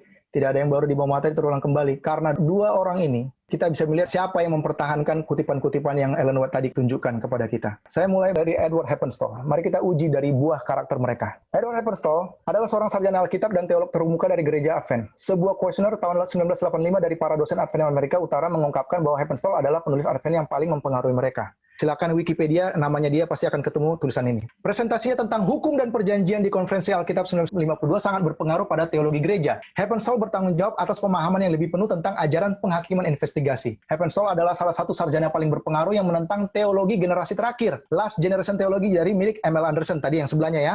Sambil memegang teguh doktrin pilar dari para pionir Advent, dia bergerak maju pada pemahaman tentang masalah-masalah seperti sifat manusiawi Kristus, humanity of Christ, dan penebusan, atonement. Dia menekankan seperti halnya di buku Questioning Doctrine, pendamaian di kayu salib dengan pelayanan berkelanjutan di surga pada penggenapan hari pendamaian. Di luar masalah ini, ia menekankan ajaran seperti ketidakberdayaan manusia untuk melakukan kebaikan diri mereka sendiri, pembenaran oleh iman dalam kaitannya dengan seluruh rencana keselamatan. Perhatikan di sini. Kemustahilan manusia mencapai apa yang dianggap beberapa orang sebagai kesempurnaan tanpa dosa atau sinless perfection. Bandingkan dengan kutipan-kutipan tadi yang saya sudah tunjukkan ke saudara-saudara atau saudara yang sekarang ada PowerPoint-nya, coba bandingkan statement-nya dia. Orang-orang yang berada di bawah kendali setan mengulangi tuduhan ini terhadap Tuhan. Tuduhan setan, apa itu tuduhannya? Menyatakan bahwa tidak mungkin putra-putri Adam untuk menaati hukum Tuhan. Sementara tulisan Heppenstall berpengaruh, karir mengajarnya lebih dari itu. Dia mempengaruhi generasi pengkhotbah dan guru agama melalui fakultasnya dan kuliah seminari kependetaan. Tema yang disorot oleh Heppenstall akan bergema di ruang kelas lain melalui Hans Lerondel, Raul Dederen, dan Maurice Vanden. Ya, ini sejarah ya. Kita harus pelajari. Seorang anak didik Heppenstall, siapa itu? Desmond Ford. Kalau dibilang anak didiknya yang paling dia senangi. Pada awal 1960-an, mereka berdua berjuang melawan apa yang mereka yakini sebagai perbuatan yang keterlaluan menurut mereka, dan distorsi dari teologi perfeksionis dari Anderson dan Robert Brinsmith. Ya, ini temannya si Desmond Ford waktu di Australia. Tetapi Ford pada akhirnya akan melampaui Heppenstall. Ya, sayangnya, muridnya ini menjadi bumerang bagi dia. Dalam beberapa bidang teologis yang tidak dapat disetujui oleh mentornya, maksudnya si Heppenstall nggak setuju dengan ajarannya si Ford ini. Padahal Ford ini adalah muridnya. Heppenstall kecewa ketika dia gagal untuk menghalangi Ford dari posisinya di Glacier View, kemudian menulis kepadanya bahwa dia sangat terkejut karena Ford telah jauh menyimpang secara alkitabiah dan doktrin. Desmond Ford murtad dan meninggalkan gereja Advent. Jadi saudara-saudara, Heppenstall ini mengajarkan bahwa mustahil manusia mencapai apa yang dianggap beberapa orang sebagai kesempurnaan tanpa dosa. Victory over sin yang kutipan Ellen White tadi yang sudah banyak saya tunjukkan kepada saudara. Dan Ford sebagai murid andalannya dia pun sama-sama menyerang ajaran seperti itu. Nah, ini Desmond Ford di situs adventistoday.org, Desmond Ford Legacy. Bagaimana gereja diubah karena legasinya Desmond Ford. Nah, siapa Desmond Ford ini? Mari kita pelajari. Adalah seorang teolog Australia yang mempelajari evangelikalisme. Dalam gereja Advent ketujuh, dia adalah tokoh yang kontroversial. Dia diberhentikan dari pelayanan di gereja Advent pada tahun 1980, mengikuti kritiknya terhadap doktrin penghakiman investigasi gereja. Ya, dia tidak percaya investigative judgment yang diajarkan oleh pionir. Sejak itu, dia bekerja melalui pelayanan Injili non-denominasi bernama Good News Unlimited. Ford tidak setuju dengan beberapa aspek dari kepercayaan akhir zaman Advent tradisional. Ya, tidak percaya bagian mengenai investigative judgment. Namun, dia masih mempertahankan pandangan konservatif terhadap kitab suci, sahabat hari ke-7, dan gaya hidup vegetarian. Ford memandang tulisan Ellen White berguna untuk renungan dan kebaktian saja, tetapi tidak pada level otoritas yang dipegang oleh gereja. Saudara temukan ini? Saya temukan, saudara. Legacy Ford itu ada nggak di gereja? Ada. Contohnya, ini situs resmi newsadventist.org. Yang menulis artikel ini adalah si Dr. Angel Manuel Rodriguez. Dia dulu direktur BRI, Biblical Research Institute SDA. Dia membuat tulisan mengenai tulisan-tulisan Ellen White. Perhatikan yang huruf merah sini. Dia menambahkan bahwa the gift ya yang dilakukan oleh Ellen White dapat memperkaya, tetapi tidak bisa mendefinisikan iman kita dan praktek-praktek kehidupan kerohanian kita. Jadi, dari buahnya kamu akan mengenal apa yang Ford tinggalkan di zaman Ford ini, waktu pertemuan di situ, waktu dia menguraikan mengenai kontroversialnya ini, hampir 70-80% mendukung suaranya dia. Intinya, dia keluar tinggalkan gereja, tetapi legasinya tidak ikut meninggalkan gereja ini, tetapi dilanjutkan. Ini fakta, saudara. Saudara bisa cek sendiri, ada situsnya, linknya, coba di copy paste, buka sendiri, dan baca sendiri. Kalau dikatakan bahwa Ellen White itu cuma pastoral, maksudnya pastoral ini ya bisa kamu terima, nasihatnya bisa tidak gitu intinya. Bukan suara Tuhan. Kalau suara Tuhan kan harus kita turuti ya. Levelnya cuma untuk renungan saja, tetapi kalau untuk eksegesis Alkitab, untuk otoritas menjelaskan firman Tuhan, padahal tadi Ellen White jelas menulis bahwa ketika aku mati, tulisan-tulisanku ini akan menjadi saksi kepada Alkitab tersebut. Kontradiktif, saudara. Tetapi itu yang terjadi sekarang. Kita bandingkan nih buah pengajaran mereka. Ini adalah namanya Emil Anderson tadi. Kita lihat apa yang dia ajarkan. Demonstrasi terakhir tentang apa yang Injil dapat lakukan dalam dan untuk umat manusia masih di masa depan. Kristus menunjukkan jalan itu. Dia mengambil tubuh manusia dan di dalam tubuh itu mendemonstrasikan kuasa Tuhan. Manusia harus mengikuti teladannya dan membuktikan bahwa apa yang Tuhan lakukan di dalam Kristus dapat Kristus lakukan dalam setiap manusia yang tunduk kepadanya. Dunia sedang menunggu demonstrasi ini. Roma 8:19 tadi kita udah baca ya. Ketika itu telah tercapai, akhir itu akan datang. Tuhan akan menggenapi rencananya. Dia akan menunjukkan dirinya yang benar dan setan adalah pendusta. Sudah tahu tadi tuduhan-tuduhan setan ya. Pemerintahannya akan terbukti vindicated, benar. Ellen White mengajarkan kepada kita, Injil adalah sistem kebenaran praktis yang diperuntukkan untuk melakukan perubahan besar dalam karakter manusia. Jika Injil tidak berhasil mengubah kehidupan, hanya teori saja, kebiasaan dan praktik, maka itu bukanlah kebenaran bagi mereka yang mengaku memercayainya. Dan tidak akan tergenapi Roma 8 ayat 19, di mana orang-orang dunia sedang menunggu manifestasi anak-anak Allah yang Tuhan mau sebenarnya. Dan saudara-saudara, apa hubungannya dengan Minneapolis? Ternyata ini benang merahnya. Jadi Emil Anderson bertobat tahun 1896, masuk menjadi Advent. Ya, dia orang yang sangat pintar juga. Jadi pemimpin-pemimpin gereja, mayoritas yang menolak di Minneapolis itu sebenarnya melihat potensinya dia. Dia diundang untuk ikut rapat. Waktu itu di Union College. Ini bukunya, silakan baca sendiri di Virginia State Week, Without Fear or Favor, kehidupan Emil Anderson. Baca kesaksiannya di situ, kita akan temukan. Dan ada satu kutipan yang mengganggu pemikiran saya dan saya temukan benang merah ini. Itu hanya masalah 8 tahun sejak konferensi tahun 1888 yang terkenal di Minneapolis, dan konferensi tersebut sering menjadi bahan diskusi. Saya tercengang dengan kebebasan yang mereka gunakan untuk mendiskusikan tokoh-tokoh. Maksudnya orang-orang itu dibicarakan lah di Minneapolis itu. Siapa aja? John Wagoner, Ellen White, dan juga orang-orang yang mendukung mengenai Righteousness of Christ yang mereka nggak suka itu. Beberapa pemimpin menunggu hari yang dinantikan ketika akan ada perubahan dalam cara gereja dijalankan. Mereka tidak menganggap pesan John dan Wagoner menjadi isu yang utama. Jadi rapat itu sebenarnya bukan membahas mengenai Righteousness of Christ lagi, enggak. Apa yang masalah sebenarnya? Adalah apakah Sister White akan diizinkan untuk menolak orang-orang yang memikul tanggung jawab pekerjaan. Maksudnya, kalau kita baca secara lebih lanjut lagi, mereka ini tidak mau didikte sama Ellen White. Ya, kenapa? panas telinganya, ditegur. Dari 1888 mereka menolak itu, teguran-teguran itu sangat keras kepada mereka sampai 1898. Ya, saudara-saudara, orang yang kalau sudah keras, bebal, tidak mau dengar lagi dan ditegur lagi, apa yang terjadi? Reaksinya akan marah. Tidak ada pertobatan. Dan Ellen White mendapat visi orang-orang yang menolak itu, namanya sudah diukur. Kasarnya, saudara-saudara, namanya sudah dihapus dari buku kehidupan. Sudah ditimbang dan kedapatan ringan. Jadi mendahului penghakiman kepada orang hidup ya, tetapi itulah otoritas Tuhan. Pekabaran yang penting direndahkan, skeptis, orang menolaknya akhirnya karena pengaruh mereka yang mayoritas. Seperti Israel terpecah, hanya 2 yang bertahan, mempertahankan hukum Tuhan. 10 suku ini disebut the lost 10 tribes, 10 suku yang hilang di Israel karena mereka tidak mengikuti lagi hukum Tuhan. Jadi saudara, tidak ada yang baru di bawah matahari. Jadi karena inilah kenapa Emil Anderson ini waktu muncul question on doctrine, dia dikambing hitamkan dan dia dilabelkan sebagai bapak founder dari Last Generation Theology. Padahal kalau kita baca kutipan-kutipan Ellen White tadi, Last Generation Theology yang dituduh ini sebenarnya dia hanya mengajarkan melanjutkan ajaran tradisional gereja Advent. Tetapi mayoritas ini yang tidak suka ditegur Ellen White ini menunggu hari yang dikatakan kesaksian beliau ini, menunggu hari kapan mereka bisa menyingkirkan otoritas Ellen White ini.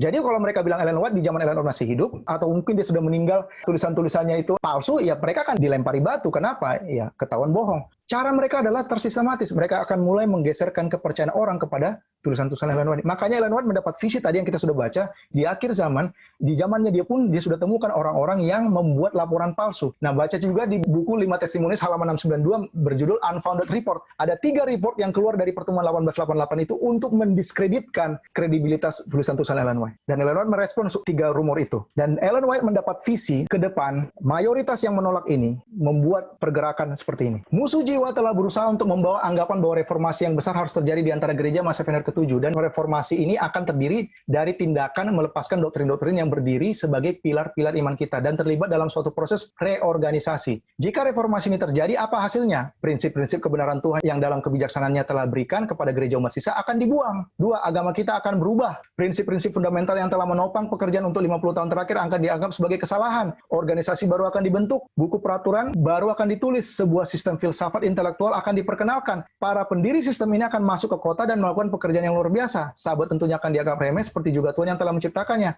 Tidak ada yang akan diizinkan menghalangi pergerakan baru ini. Para pemimpin akan mengajarkan kebajikan lebih baik daripada kejahatan, tetapi Tuhan disingkirkan, mereka akan menempatkan ketergantungan mereka pada kekuatan manusia yang mana tanpa Tuhan itu semuanya sia-sia.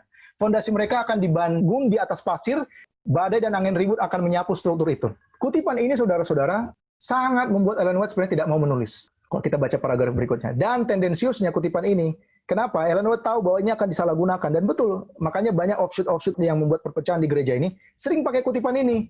Tapi tidak mengerti konteksnya. Bahwa yang Ellen White lagi tulis ini adalah dia lagi menyinggung bagaimana orang-orang yang di zaman dia ini yang sedang mendiskreditkan tulisan-tulisannya, yang seolah-olah punya otoritas untuk menentukan bahwa ini tulisan Ellen White, ini dari Tuhan, oh ini cuma opininya. Kutipan ini dia dapat dari Tuhan untuk mengamarkan kepada kita bahwa yang dialami itu akan terulang lagi sampai ke zaman kita. Nah, sayangnya para offshoot Advent cuma kutip ayatnya sampai sini aja.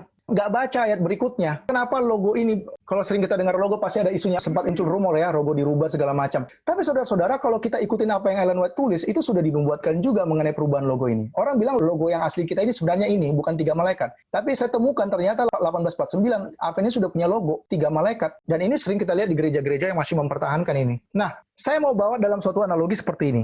Ini seperti telepon yang kalau udah rusak, dikasih label baru, logo baru, namanya out of order. Rusak. Kalau kita terjemahkan ke bahasa Indonesia, itu sudah di luar dari aturan. Maksudnya sudah tidak berfungsi lagi. Kenapa logonya berubah? Kenapa, saudara? Padahal kalau kita belajar dari dunia, ada namanya logo baju yang terkenal namanya Gap, atau ya aksesoris ya. Ini terkenal, saudara. Logonya sederhana, ini logo lama. Tiba-tiba mereka ganti logo baru. Apa yang terjadi? Ya, ini situsnya. Gap menghapus desain ulang logo. Ini dihapus lagi, ditarik lagi. Setelah protes di Facebook dan Twitter. Presiden Gap Amerika Utara, Mark Hansen, mengatakan banyaknya komentar menunjukkan kami tidak melakukan ini dengan cara yang benar. Jadi, ditarik lagi, saudara. Kembalikan lagi ke logo awalnya. Karena logo ini kan memberikan identitas dari visi misi Gap ini apa. Dan orang senang.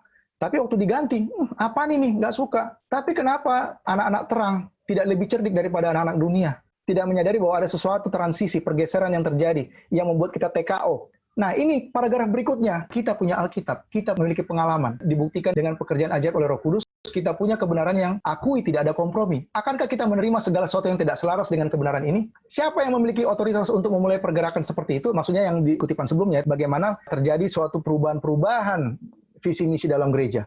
Aku ragu-ragu dan menunda tentang menyampaikan kabar itu. Maksudnya di kutipan sebelumnya. Yang mana roh Tuhan mendorong saya untuk menulisnya. Aku tidak ingin dipaksa untuk menyajikan pengaruh menyesatkan dari cara berpikir yang menyesatkan ini. Tapi, dalam pemeliharaan Tuhan, kesalahan yang telah masuk ke dalam gereja harus dihadapi, bukan tinggalkan gereja. Jadi kalau ada saudara-saudara kita yang mungkin terkena ajaran offshoot, mereka kutip kutipan ini, tunjukkan paragraf berikutnya supaya konteksnya jangan dirusak. Itu yang terjadi. Pekerjaan utama setan berada di kantor pusat, headquarters iman kita. Ini kutipan Ellen White sendiri, saudara-saudara. Ini yang dia tahu, jadi dinubuatkan kepada kita bahwa mayoritas ini sudah menguasai. Makanya dikatakan tadi, kalau ada manusia, orang-orang yang mengulang tuduhan setan, mereka dibawa kendali setan. Apakah ada pemimpin kita di bawah kendali setan tersebut yang mengajarkan bahwa putra-putri Adam tidak bisa menuruti Tuhan, tidak bisa meninggalkan dosa? Kita sendiri yang jawab. Pekerjaan utama setan berada di kantor pusat iman kita. Setan tidak tanggung-tanggung merusak orang-orang di posisi yang bertanggung jawab dan membujuk mereka untuk tidak setia kepada beberapa kepercayaan mereka. Setan menyusupkan kecurigaannya dan kecemburuannya ke dalam pikiran mereka yang pekerjaannya melakukan pekerjaan Tuhan dengan setia. Sementara Tuhan sedang menguji dan membuktikan para pekerja ini dan melayakkan mereka pada jabatan mereka, setan sedang melakukan penipuan terbaiknya dan memikat mereka supaya mereka bukan hanya dihancurkan dengan diri mereka sendiri, tetapi dapat mempengaruhi orang lain untuk melakukan yang salah dan melukai pekerjaan yang agung itu.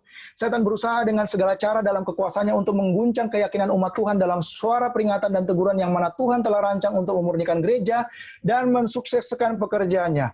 Menyakitkan saudara? Menyakitkan. Apakah ini suatu kelemahan gereja? Ya. Tapi apakah gereja ini Laodikia? Ya. Tetapi apa obat Laodikia? Teguran, saudara-saudara. Roh nubuat ini isinya teguran. Bukan hanya teguran, tapi juga sesuatu yang untuk menghibur kita, menguatkan kita dalam masa cobaan. Tetapi jangan lupa, roh nubuat ini juga adalah teguran sebagai obat dari penyakit Laodikia. Kalau kita dapat teguran ini, saudara, kita akan menyadari keberdosaan kita. Kita akan menyadari kekurangan kita. Kita akan menyadari bahwa kita ini sedang TKO.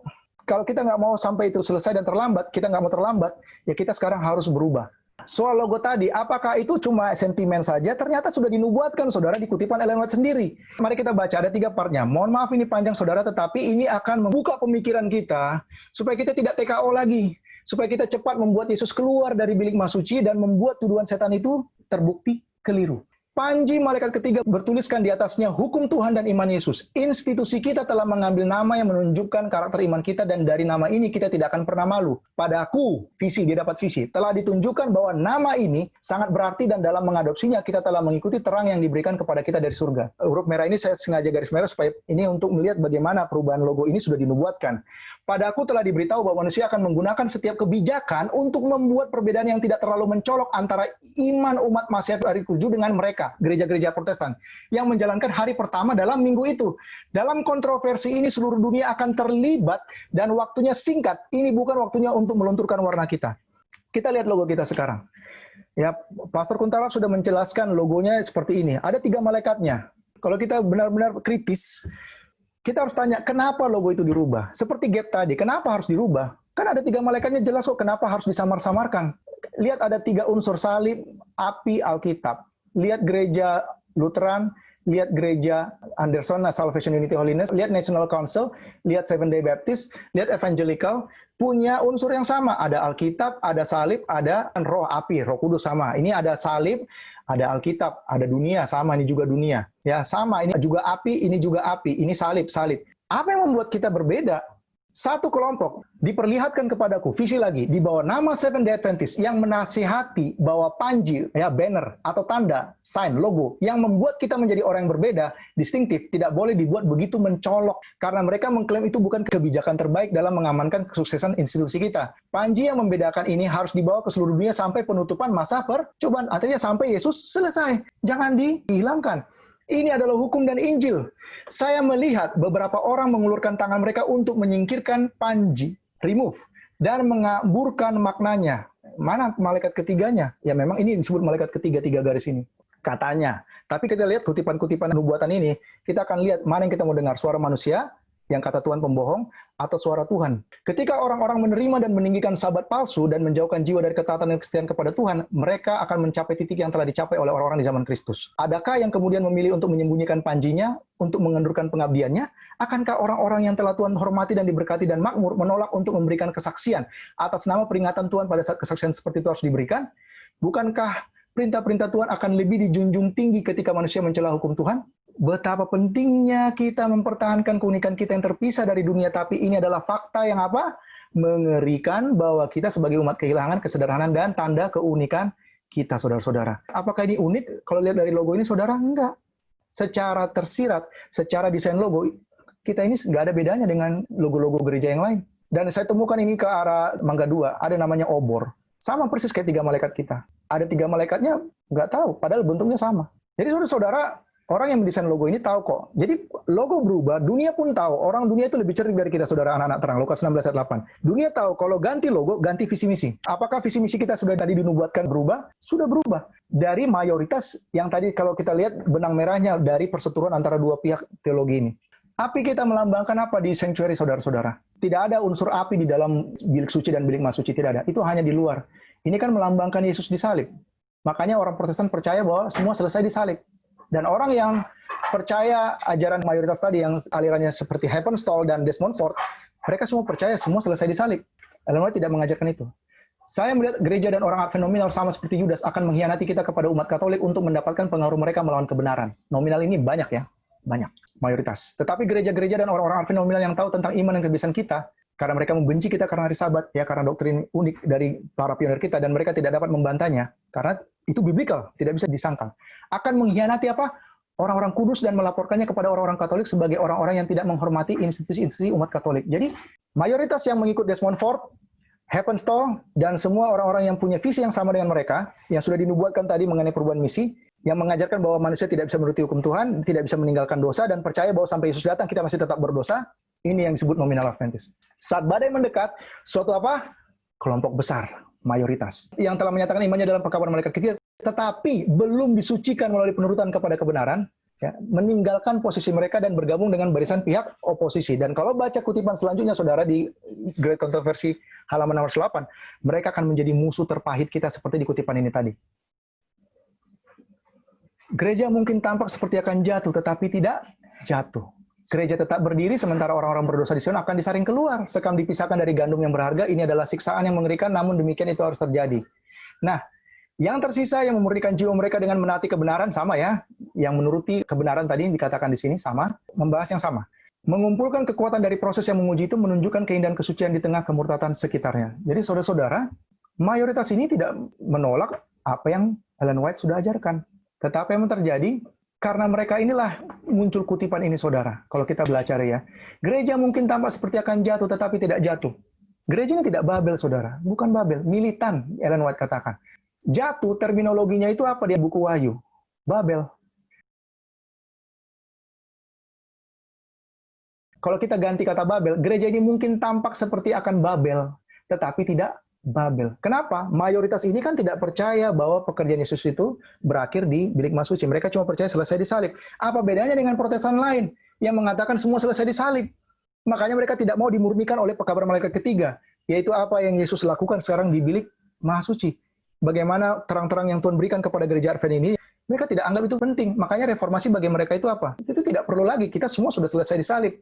Tidak perlu lagi ada penurutan itu. Kenapa? Semua sudah selesai disalib. Yesus melakukan bagi kita. Makanya kalau kita lihat dalam sanctuary ini, saudara, secara logo saja kita lihat 3 malaikat ini. Kalau saudara lihat masuk ke dalam bilik suci, lihat orang-orang buat itu sekarang secara virtual. Malaikat itu banyak di tirai-tirai ini. Pekabar 3 malaikat ini kan menggambarkan mengenai penghakiman di surga. Makanya itu Yesus di bilik mas suci. Tetapi waktu ganti logo, ya kita sekarang mundur. Secara tersirat ini ya saudara, kalau melihat dari kutipan-kutipan tadi, kita bisa simpulkan bahwa logo ini sebenarnya lagi mengarahkan kita secara transisi pergeseran. Kita tidak percaya lagi pekerjaan Yesus ini, karena ini adalah pergerakan fanatik. Pekerjaan Yesus di bilik mas suci, semua sudah selesai disalib kok.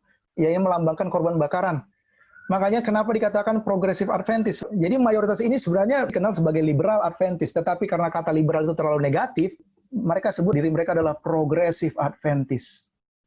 Kemunduran, saudara. kemunduran. Makanya kita TKO. Makanya dikatakan tadi, waktunya sudah sangat singkat, tetapi pekerjaan besar. Kenapa? Kita dibuat tertidur oleh pengaruh-pengaruh ini. Selama bertahun-tahun gereja telah melihat kepada manusia dan berharap banyak kepada manusia.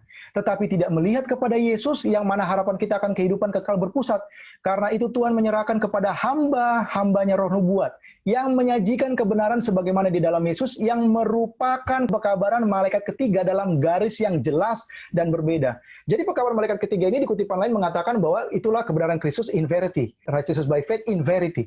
Tetapi di kutipan ini juga ditulis bahwa roh nubuat itu, testimoni itu adalah pekabaran malaikat ketiga. Kalau saya menolak roh nubuat, saudara, sebenarnya saya menolak siapa? Menolak pekabaran malaikat ketiga. Di kutipan Early Writers menulis pekabaran malaikat ketiga itu menunjuk kepada pekerjaan Yesus di bilik maha suci. Jadi kalau saya menolak tulisan Ellen White dan menganggap itu cuma sebatas devotional aja, renungan pagi malam aja, tapi kalau untuk menjelaskan Alkitab, oh tidak. Seperti yang Desmond Ford ajarkan tadi, sebenarnya saya sedang membantu setan membuat roh nubuat itu tidak berfaedah lagi, menjadi non-efek. Dan saya juga sudah menolak pekabaran malaikat ketiga itu, karena di dalamnya berisi bagaimana tugas-tugas kita sebagai imamat rajani dilakukan di bumi ini, sebagaimana Yesus sedang membersihkan bait suci di surga, maka umat-umatnya di bumi ini sedang diminta untuk membersihkan bait tubuhnya ini. Supaya apa? Sama seperti di Keluaran 25 ayat 8, dirikanlah bait Tuhan di tengah-tengah kamu supaya aku bisa diam. Yesus mengatakan, aku di dalam kamu dan kamu di dalam aku. Bagaimana bisa terjadi kalau tubuh ini tidak dipersiapkan? Dan mempersiapkannya pun sama seperti Musa. Harus exactitude. Apa yang Tuhan tuntut di Gunung Sinai harus dilakukan secara detail dan presisi. Tidak boleh pakai opini sedikit pun. Kalau sudah selesai, baru Shekinah turun. Sama saudara-saudara, tubuh kita ini Tuhan minta untuk dipersiapkan. Makanya Tuhan kasih reformasi-reformasi itu. Jadi kalau kita sudah mengerti misi ini, saudara, itu menjadi suatu kabar sukacita. Oh Tuhan, saya sekarang mau mempersiapkan tubuh saya.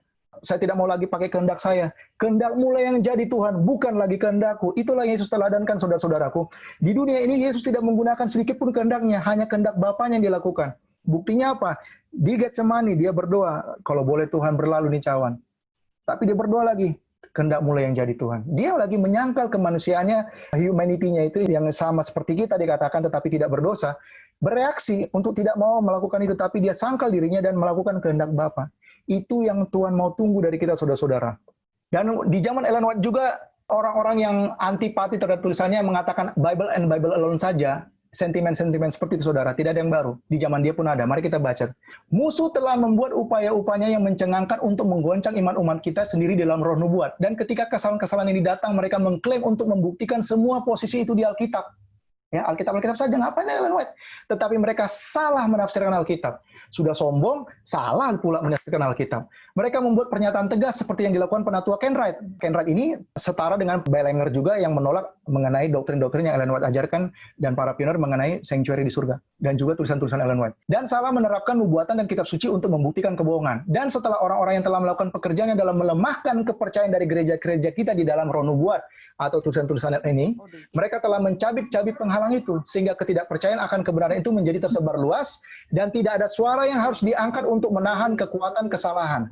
Ini sama seperti yang telah dirancang siapa? Setan, dan mereka yang telah mempersiapkan jalan bagi orang-orang untuk tidak memperhatikan peringatan dan teguran dari roh nubuat, akan melihat bahwa gelombang kesalahan dari segala macam akan muncul dalam kehidupan gereja kita Advent. Mereka akan mengklaim bahwa hanya Alkitab sebagai bukti mereka, dan penipuan setan dalam setiap bentuk akan berlaku.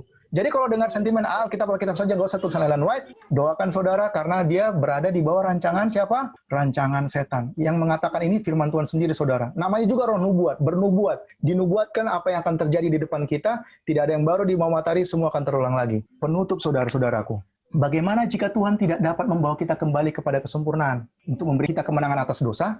Setan menyajikan di hadapan Yesus kerajaan dunia dengan cara yang paling menarik. Jika di situ Yesus menyembah setan, setan menawarkan untuk melepaskan klaimnya atas kepemilikan bumi. Jika rencana keselamatan harus dilaksanakan dan Yesus harus mati untuk menebus manusia, setan tahu bahwa kekuatannya sendiri harus dibatasi dan akhirnya diambil. Dan akhirnya setan akan dihancurkan. Oleh karena itu, rencana yang dipelajari adalah untuk apa? Mencegah itu. Jika memungkinkan, penyelesaian pekerjaan besar yang telah dimulai oleh anak Allah. Jika rencana penebusan manusia gagal, setan akan mempertahankan kerajaan yang kemudian dia klaim di bumi ini. Dan jika setan berhasil, dia menyanjung dirinya sendiri bahwa dia akan memerintah melawan Tuhan di surga. Ketika Kristus merasakan kesatuannya dengan Bapa hancur, dia takut bahwa dalam sifat manusianya dia tidak akan mampu menanggung konflik yang akan datang melawan kuasa kegelapan. Di padang gurun pencobaan, nasib umat manusia telah dipertaruhkan. Kristus adalah pemenang. Sekarang si penggoda telah datang untuk pergumulan terakhir yang menakutkan. Untuk ini setan telah mempersiapkan selama 3 tahun pelayanan Kristus. Setan pertaruhkan segalanya. Jika setan gagal di sini, harapannya untuk berkuasa hilang. Kerajaan dunia akhirnya menjadi milik Kristus, dia sendiri akan digulingkan dan diusir. Tetapi jika Kristus dapat dikalahkan, bumi akan menjadi kerajaan setan, dan umat manusia akan selamanya berada dalam kuasanya. Dengan isu-isu konflik di hadapan Kristus, jiwa Kristus dipenuhi dengan ketakutan akan terpisah dari Tuhan. Setan katakan kepada Kristus, jika Kristus menjadi jaminan bagi dunia yang berdosa, perpisahan itu akan kekal. Dia akan teridentifikasi dengan kerajaan setan dan tidak akan pernah lagi menjadi satu dengan Bapanya di surga. Apa yang terjadi saudara-saudara kalau dikatakan di sini?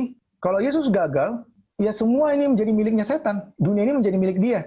Nah sekarang Yesus sudah menang di salib. Dan dikatakan tadi pekerjaan rencana keselamatan itu sama pentingnya disalib dengan pekerjaan dia di bilik maha suci.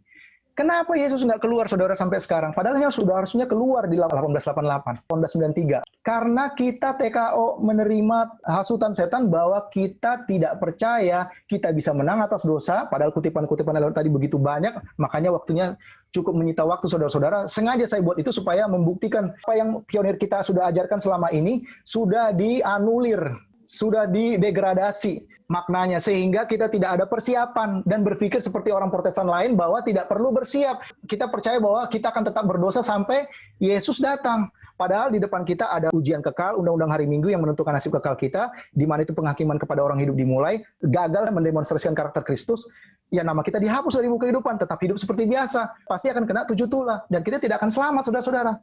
Nah ini yang menjadi masalah, ini yang membuat kita TKO. Jadi sejak kejatuhannya, setan telah bekerja untuk memantapkan dirinya sebagai penguasa dunia ini. Dia melihat persembahan korban yang telah ditetapkan untuk mewakili Kristus yang mati untuk umat manusia. Dan dia mencoba dengan segala cara yang memungkinkan untuk menyesatkan mereka sehingga orang-orang akan kehilangan arti sebenarnya. Dari zaman Yahudi hingga zaman now, zaman kita, peperangan setan telah diarahkan melawan anak Allah dan pekerjaannya. Dan setan masih menyanjung dirinya sendiri bahwa dia akan memperoleh kemenangan. Makanya tadi kutipannya dikatakan bahwa dia tunggu pastikan kehancuran kita kalau kita terlambat. Jadi dia mau Yesus tetap selamanya di bilik maha suci sana dengan membuat kita TKO percaya bahwa tidak bisa tinggalkan dosa. Kalau kita lihat di sini, kita sekarang berada di tengah bahaya-bahaya terakhir. Adegan-adegan konflik semakin cepat dan hari yang dinantikan sudah dekat. Apakah kita siap menghadapi isu ini? Kepala ular itu akan segera diremukkan dan dihancurkan. Loh, orang mengatakan bahwa kepala ular itu sudah remuk disalib. Apa benar demikian? Kita buka Roma 16 ayat 20. Karena ini kan penubuatan Kejadian 3 ayat 15. Roma 16 ayat 20, Paulus sendiri, dia tulis surat ini setelah Yesus ke surga kan. Kalau benar dunia Protestan mengajarkan sudah selesai disalib dan kepala setan itu sudah remuk, berarti siapa yang benar? Alkitab atau mereka? Ingat, manusia itu pembohong. Semoga Allah sumber damai sejahtera segera akan menghancurkan iblis di bawah kakimu. Kalau dibilang segera saudara, berarti setan belum kalah. Perantaraan Kristus di binawa manusia dalam sanctuary surga sama pentingnya dengan rencana keselamatan seperti kematiannya di kayu salib. Saudara-saudaraku, kalau kita lihat sekarang sebagai penutup, mari kita buka Imamat 16. Apakah benar kita harus menang atas dosa? Ya, kita kembali aja ke Imamat 16.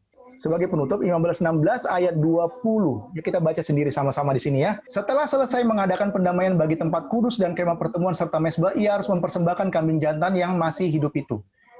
Ayat 21, dan Harun harus meletakkan kedua tangannya ke atas kepala kambing jantan yang hidup itu dan mengakui di atas kepala kambing itu segala kesalahan orang Israel dan segala pelanggaran mereka. Apapun juga dosa mereka, ia harus menanggungkan semuanya itu ke atas kepala kambing jantan itu dan kemudian melepaskannya ke padang gurun dengan perantaran seorang yang sudah siap untuk itu. Jadi kasarnya gini, Harun keluar, orang-orang Israel di luar sana berdoa, berpuasa, merendahkan diri, mengelilingi bait Tuhan. Keluar dia, secara lambang dia udah bersihkan bait suci dan dia taruhkan semua dosa yang tertumpuk setahun itu di kepala Azazel tersebut dan dibawa ke padang gurun. Pertanyaannya bagi kita semua saudara-saudara, saat Harun menaruh tangannya secara lambang mentransfer semua dosa yang tertumpuk di bait suci itu ke kepala Azazel itu, ada berapa dosa yang tersisa di umat-umat Tuhan yang sedang hidup saat itu, yang sedang mengelilingi bait, sedang berdoa dan berpuasa dan rendahkan diri? 0 saudara, 0. Jadi hari Grafirat itu tidak ada satupun dosa yang masih tersisa di antara umat Tuhan. Penggenapannya sekarang Yesus di bilik maha suci. Dia meminta kita menang atas dosa. Supaya dia bisa keluar. Supaya dosa-dosa kita ini kita akui dan tinggalkan. Ditebus artinya berhenti dari dosa. Kalau saya masih berdosa, berarti saya tidak mau serahkan dosa itu kepada Yesus. Baru Yesus bisa gunakan dosa-dosa itu untuk meremukkan kepala Lucifer di Wahyu 20. Azazel itu dan 1000 tahun di dunia ini mengembara. Dan jadi saudara-saudara, kutipan-kutipan Ellen White tadi begitu banyak mengenai bagaimana Tuhan menuntut kita orang Advent menang atas dosa, tetapi terjadi transisi, bagaimana orang-orang mayoritas yang ditegur oleh Ellen White ini, mereka mendiskreditkan tulisannya dan mulai membuat ajaran yang baru dan menggeser visi misi kita sama seperti orang-orang Protestan lainnya yang percaya bahwa semua selesai di salib. Semoga ini bisa menjadi pelajaran buat kita. Terima kasih, Bro. Sama-sama. Halo, selamat malam. Boleh bertanya? Ya, Ibu, silakan, Ibu. Mungkin ini bukan masalah TKO ya. Tapi tadi saya ada nangkap sebenarnya kalau saja dulu amaran itu pada zaman pionir diterima, mungkin Tuhan sudah datang 1883 atau 1888 gitu ya. 1893 ada 1893. Nah, jadi itu agak menimbulkan pertanyaan di hati saya. Karena kan kita ada belajar mengenai masalah 6.000 tahun tuh. Nah, kemudian kalau seandainya itu datangnya dulu, bagaimana dengan masalah 6.000 tahun ini? Itu yang pertama. Yang kedua, bukankah Tuhan sudah menentukan waktunya sendiri gitu? Dia punya waktu untuk dia sendiri. Nah, kemudian saya udah pernah dengar sebenarnya ini, tapi saya lupa karena saya mungkin nggak catat ya. Dari mana kata Lucifer itu diambil karena tidak ada dalam Alkitab? Terima kasih. Mungkin yang kedua dulu paling ya saya jawab. Ini hanya masalah masalah terjemahan aja, Ibu. Kalau kita ketik kata Lucifer, nggak akan ketemu bintang fajar bahasa Indonesianya sebenarnya. Jadi kalau kita pakai King James, kita ketik Lucifer, Yesaya 14 ayat 12 itu mengatakan itu mengenai Lucifer. Tapi bahasa Indonesianya tidak seperti itu. Kita baca di sini. Wah, engkau sudah jatuh dari langit, hai bintang timur.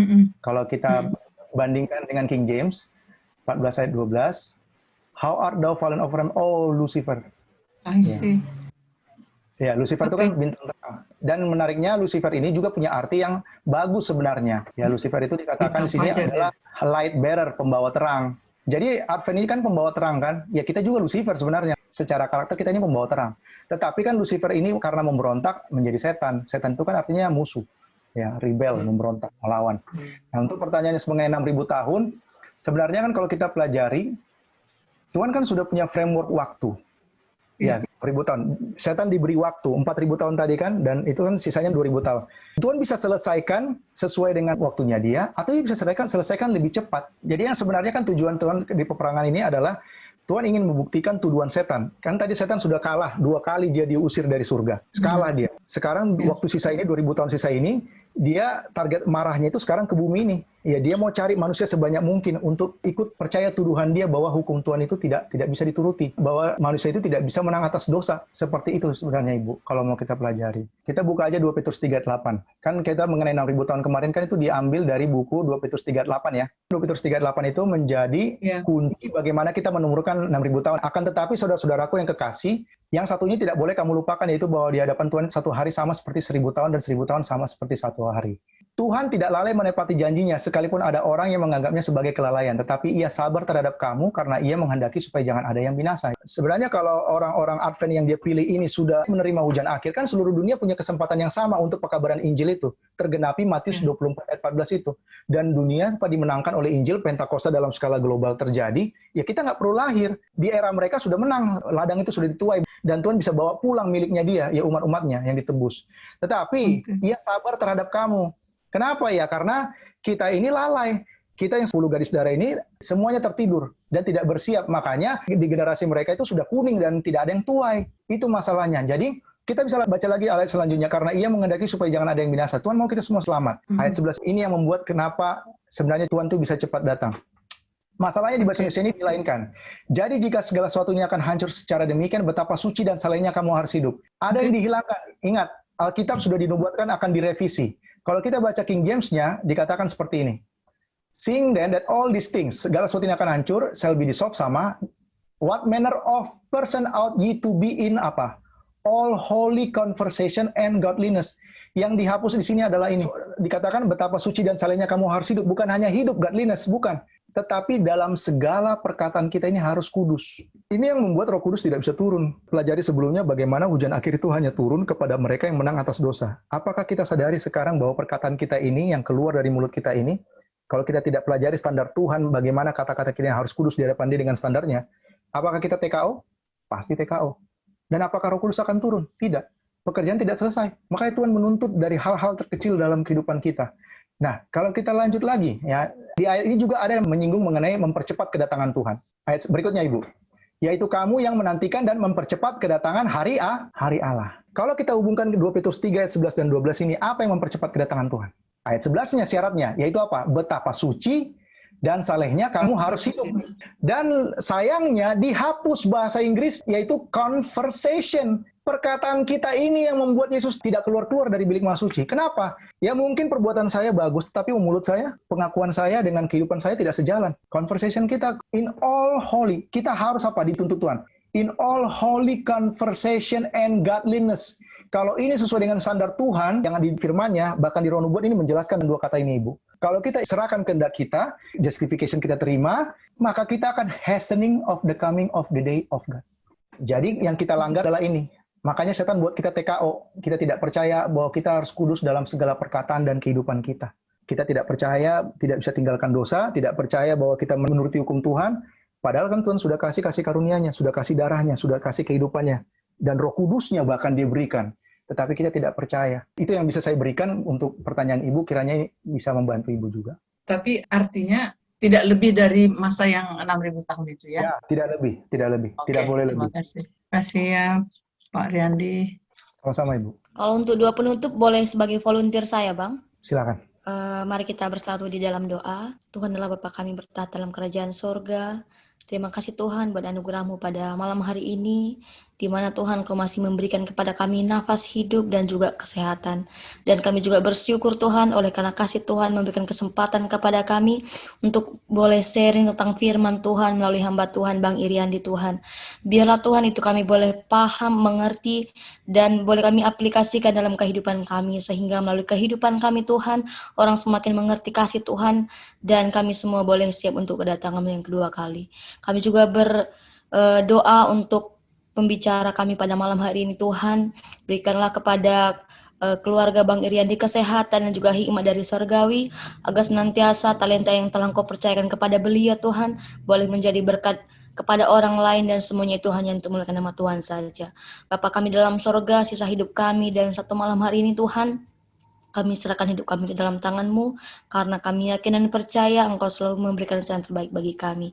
Bapa kami dalam sorga, masih banyak sebenarnya permohonan yang kami layangkan kepadamu Bapa, tetapi kami yakin dan percaya Engkau memberikan rencana yang terbaik bagi kami. Inilah doa kami Tuhan, sebelumnya ampunkan kesalahan kami, karena kami datang melalui nama Yesus Kristus, Tuhan dan Juru Selamat kami manusia. Amin.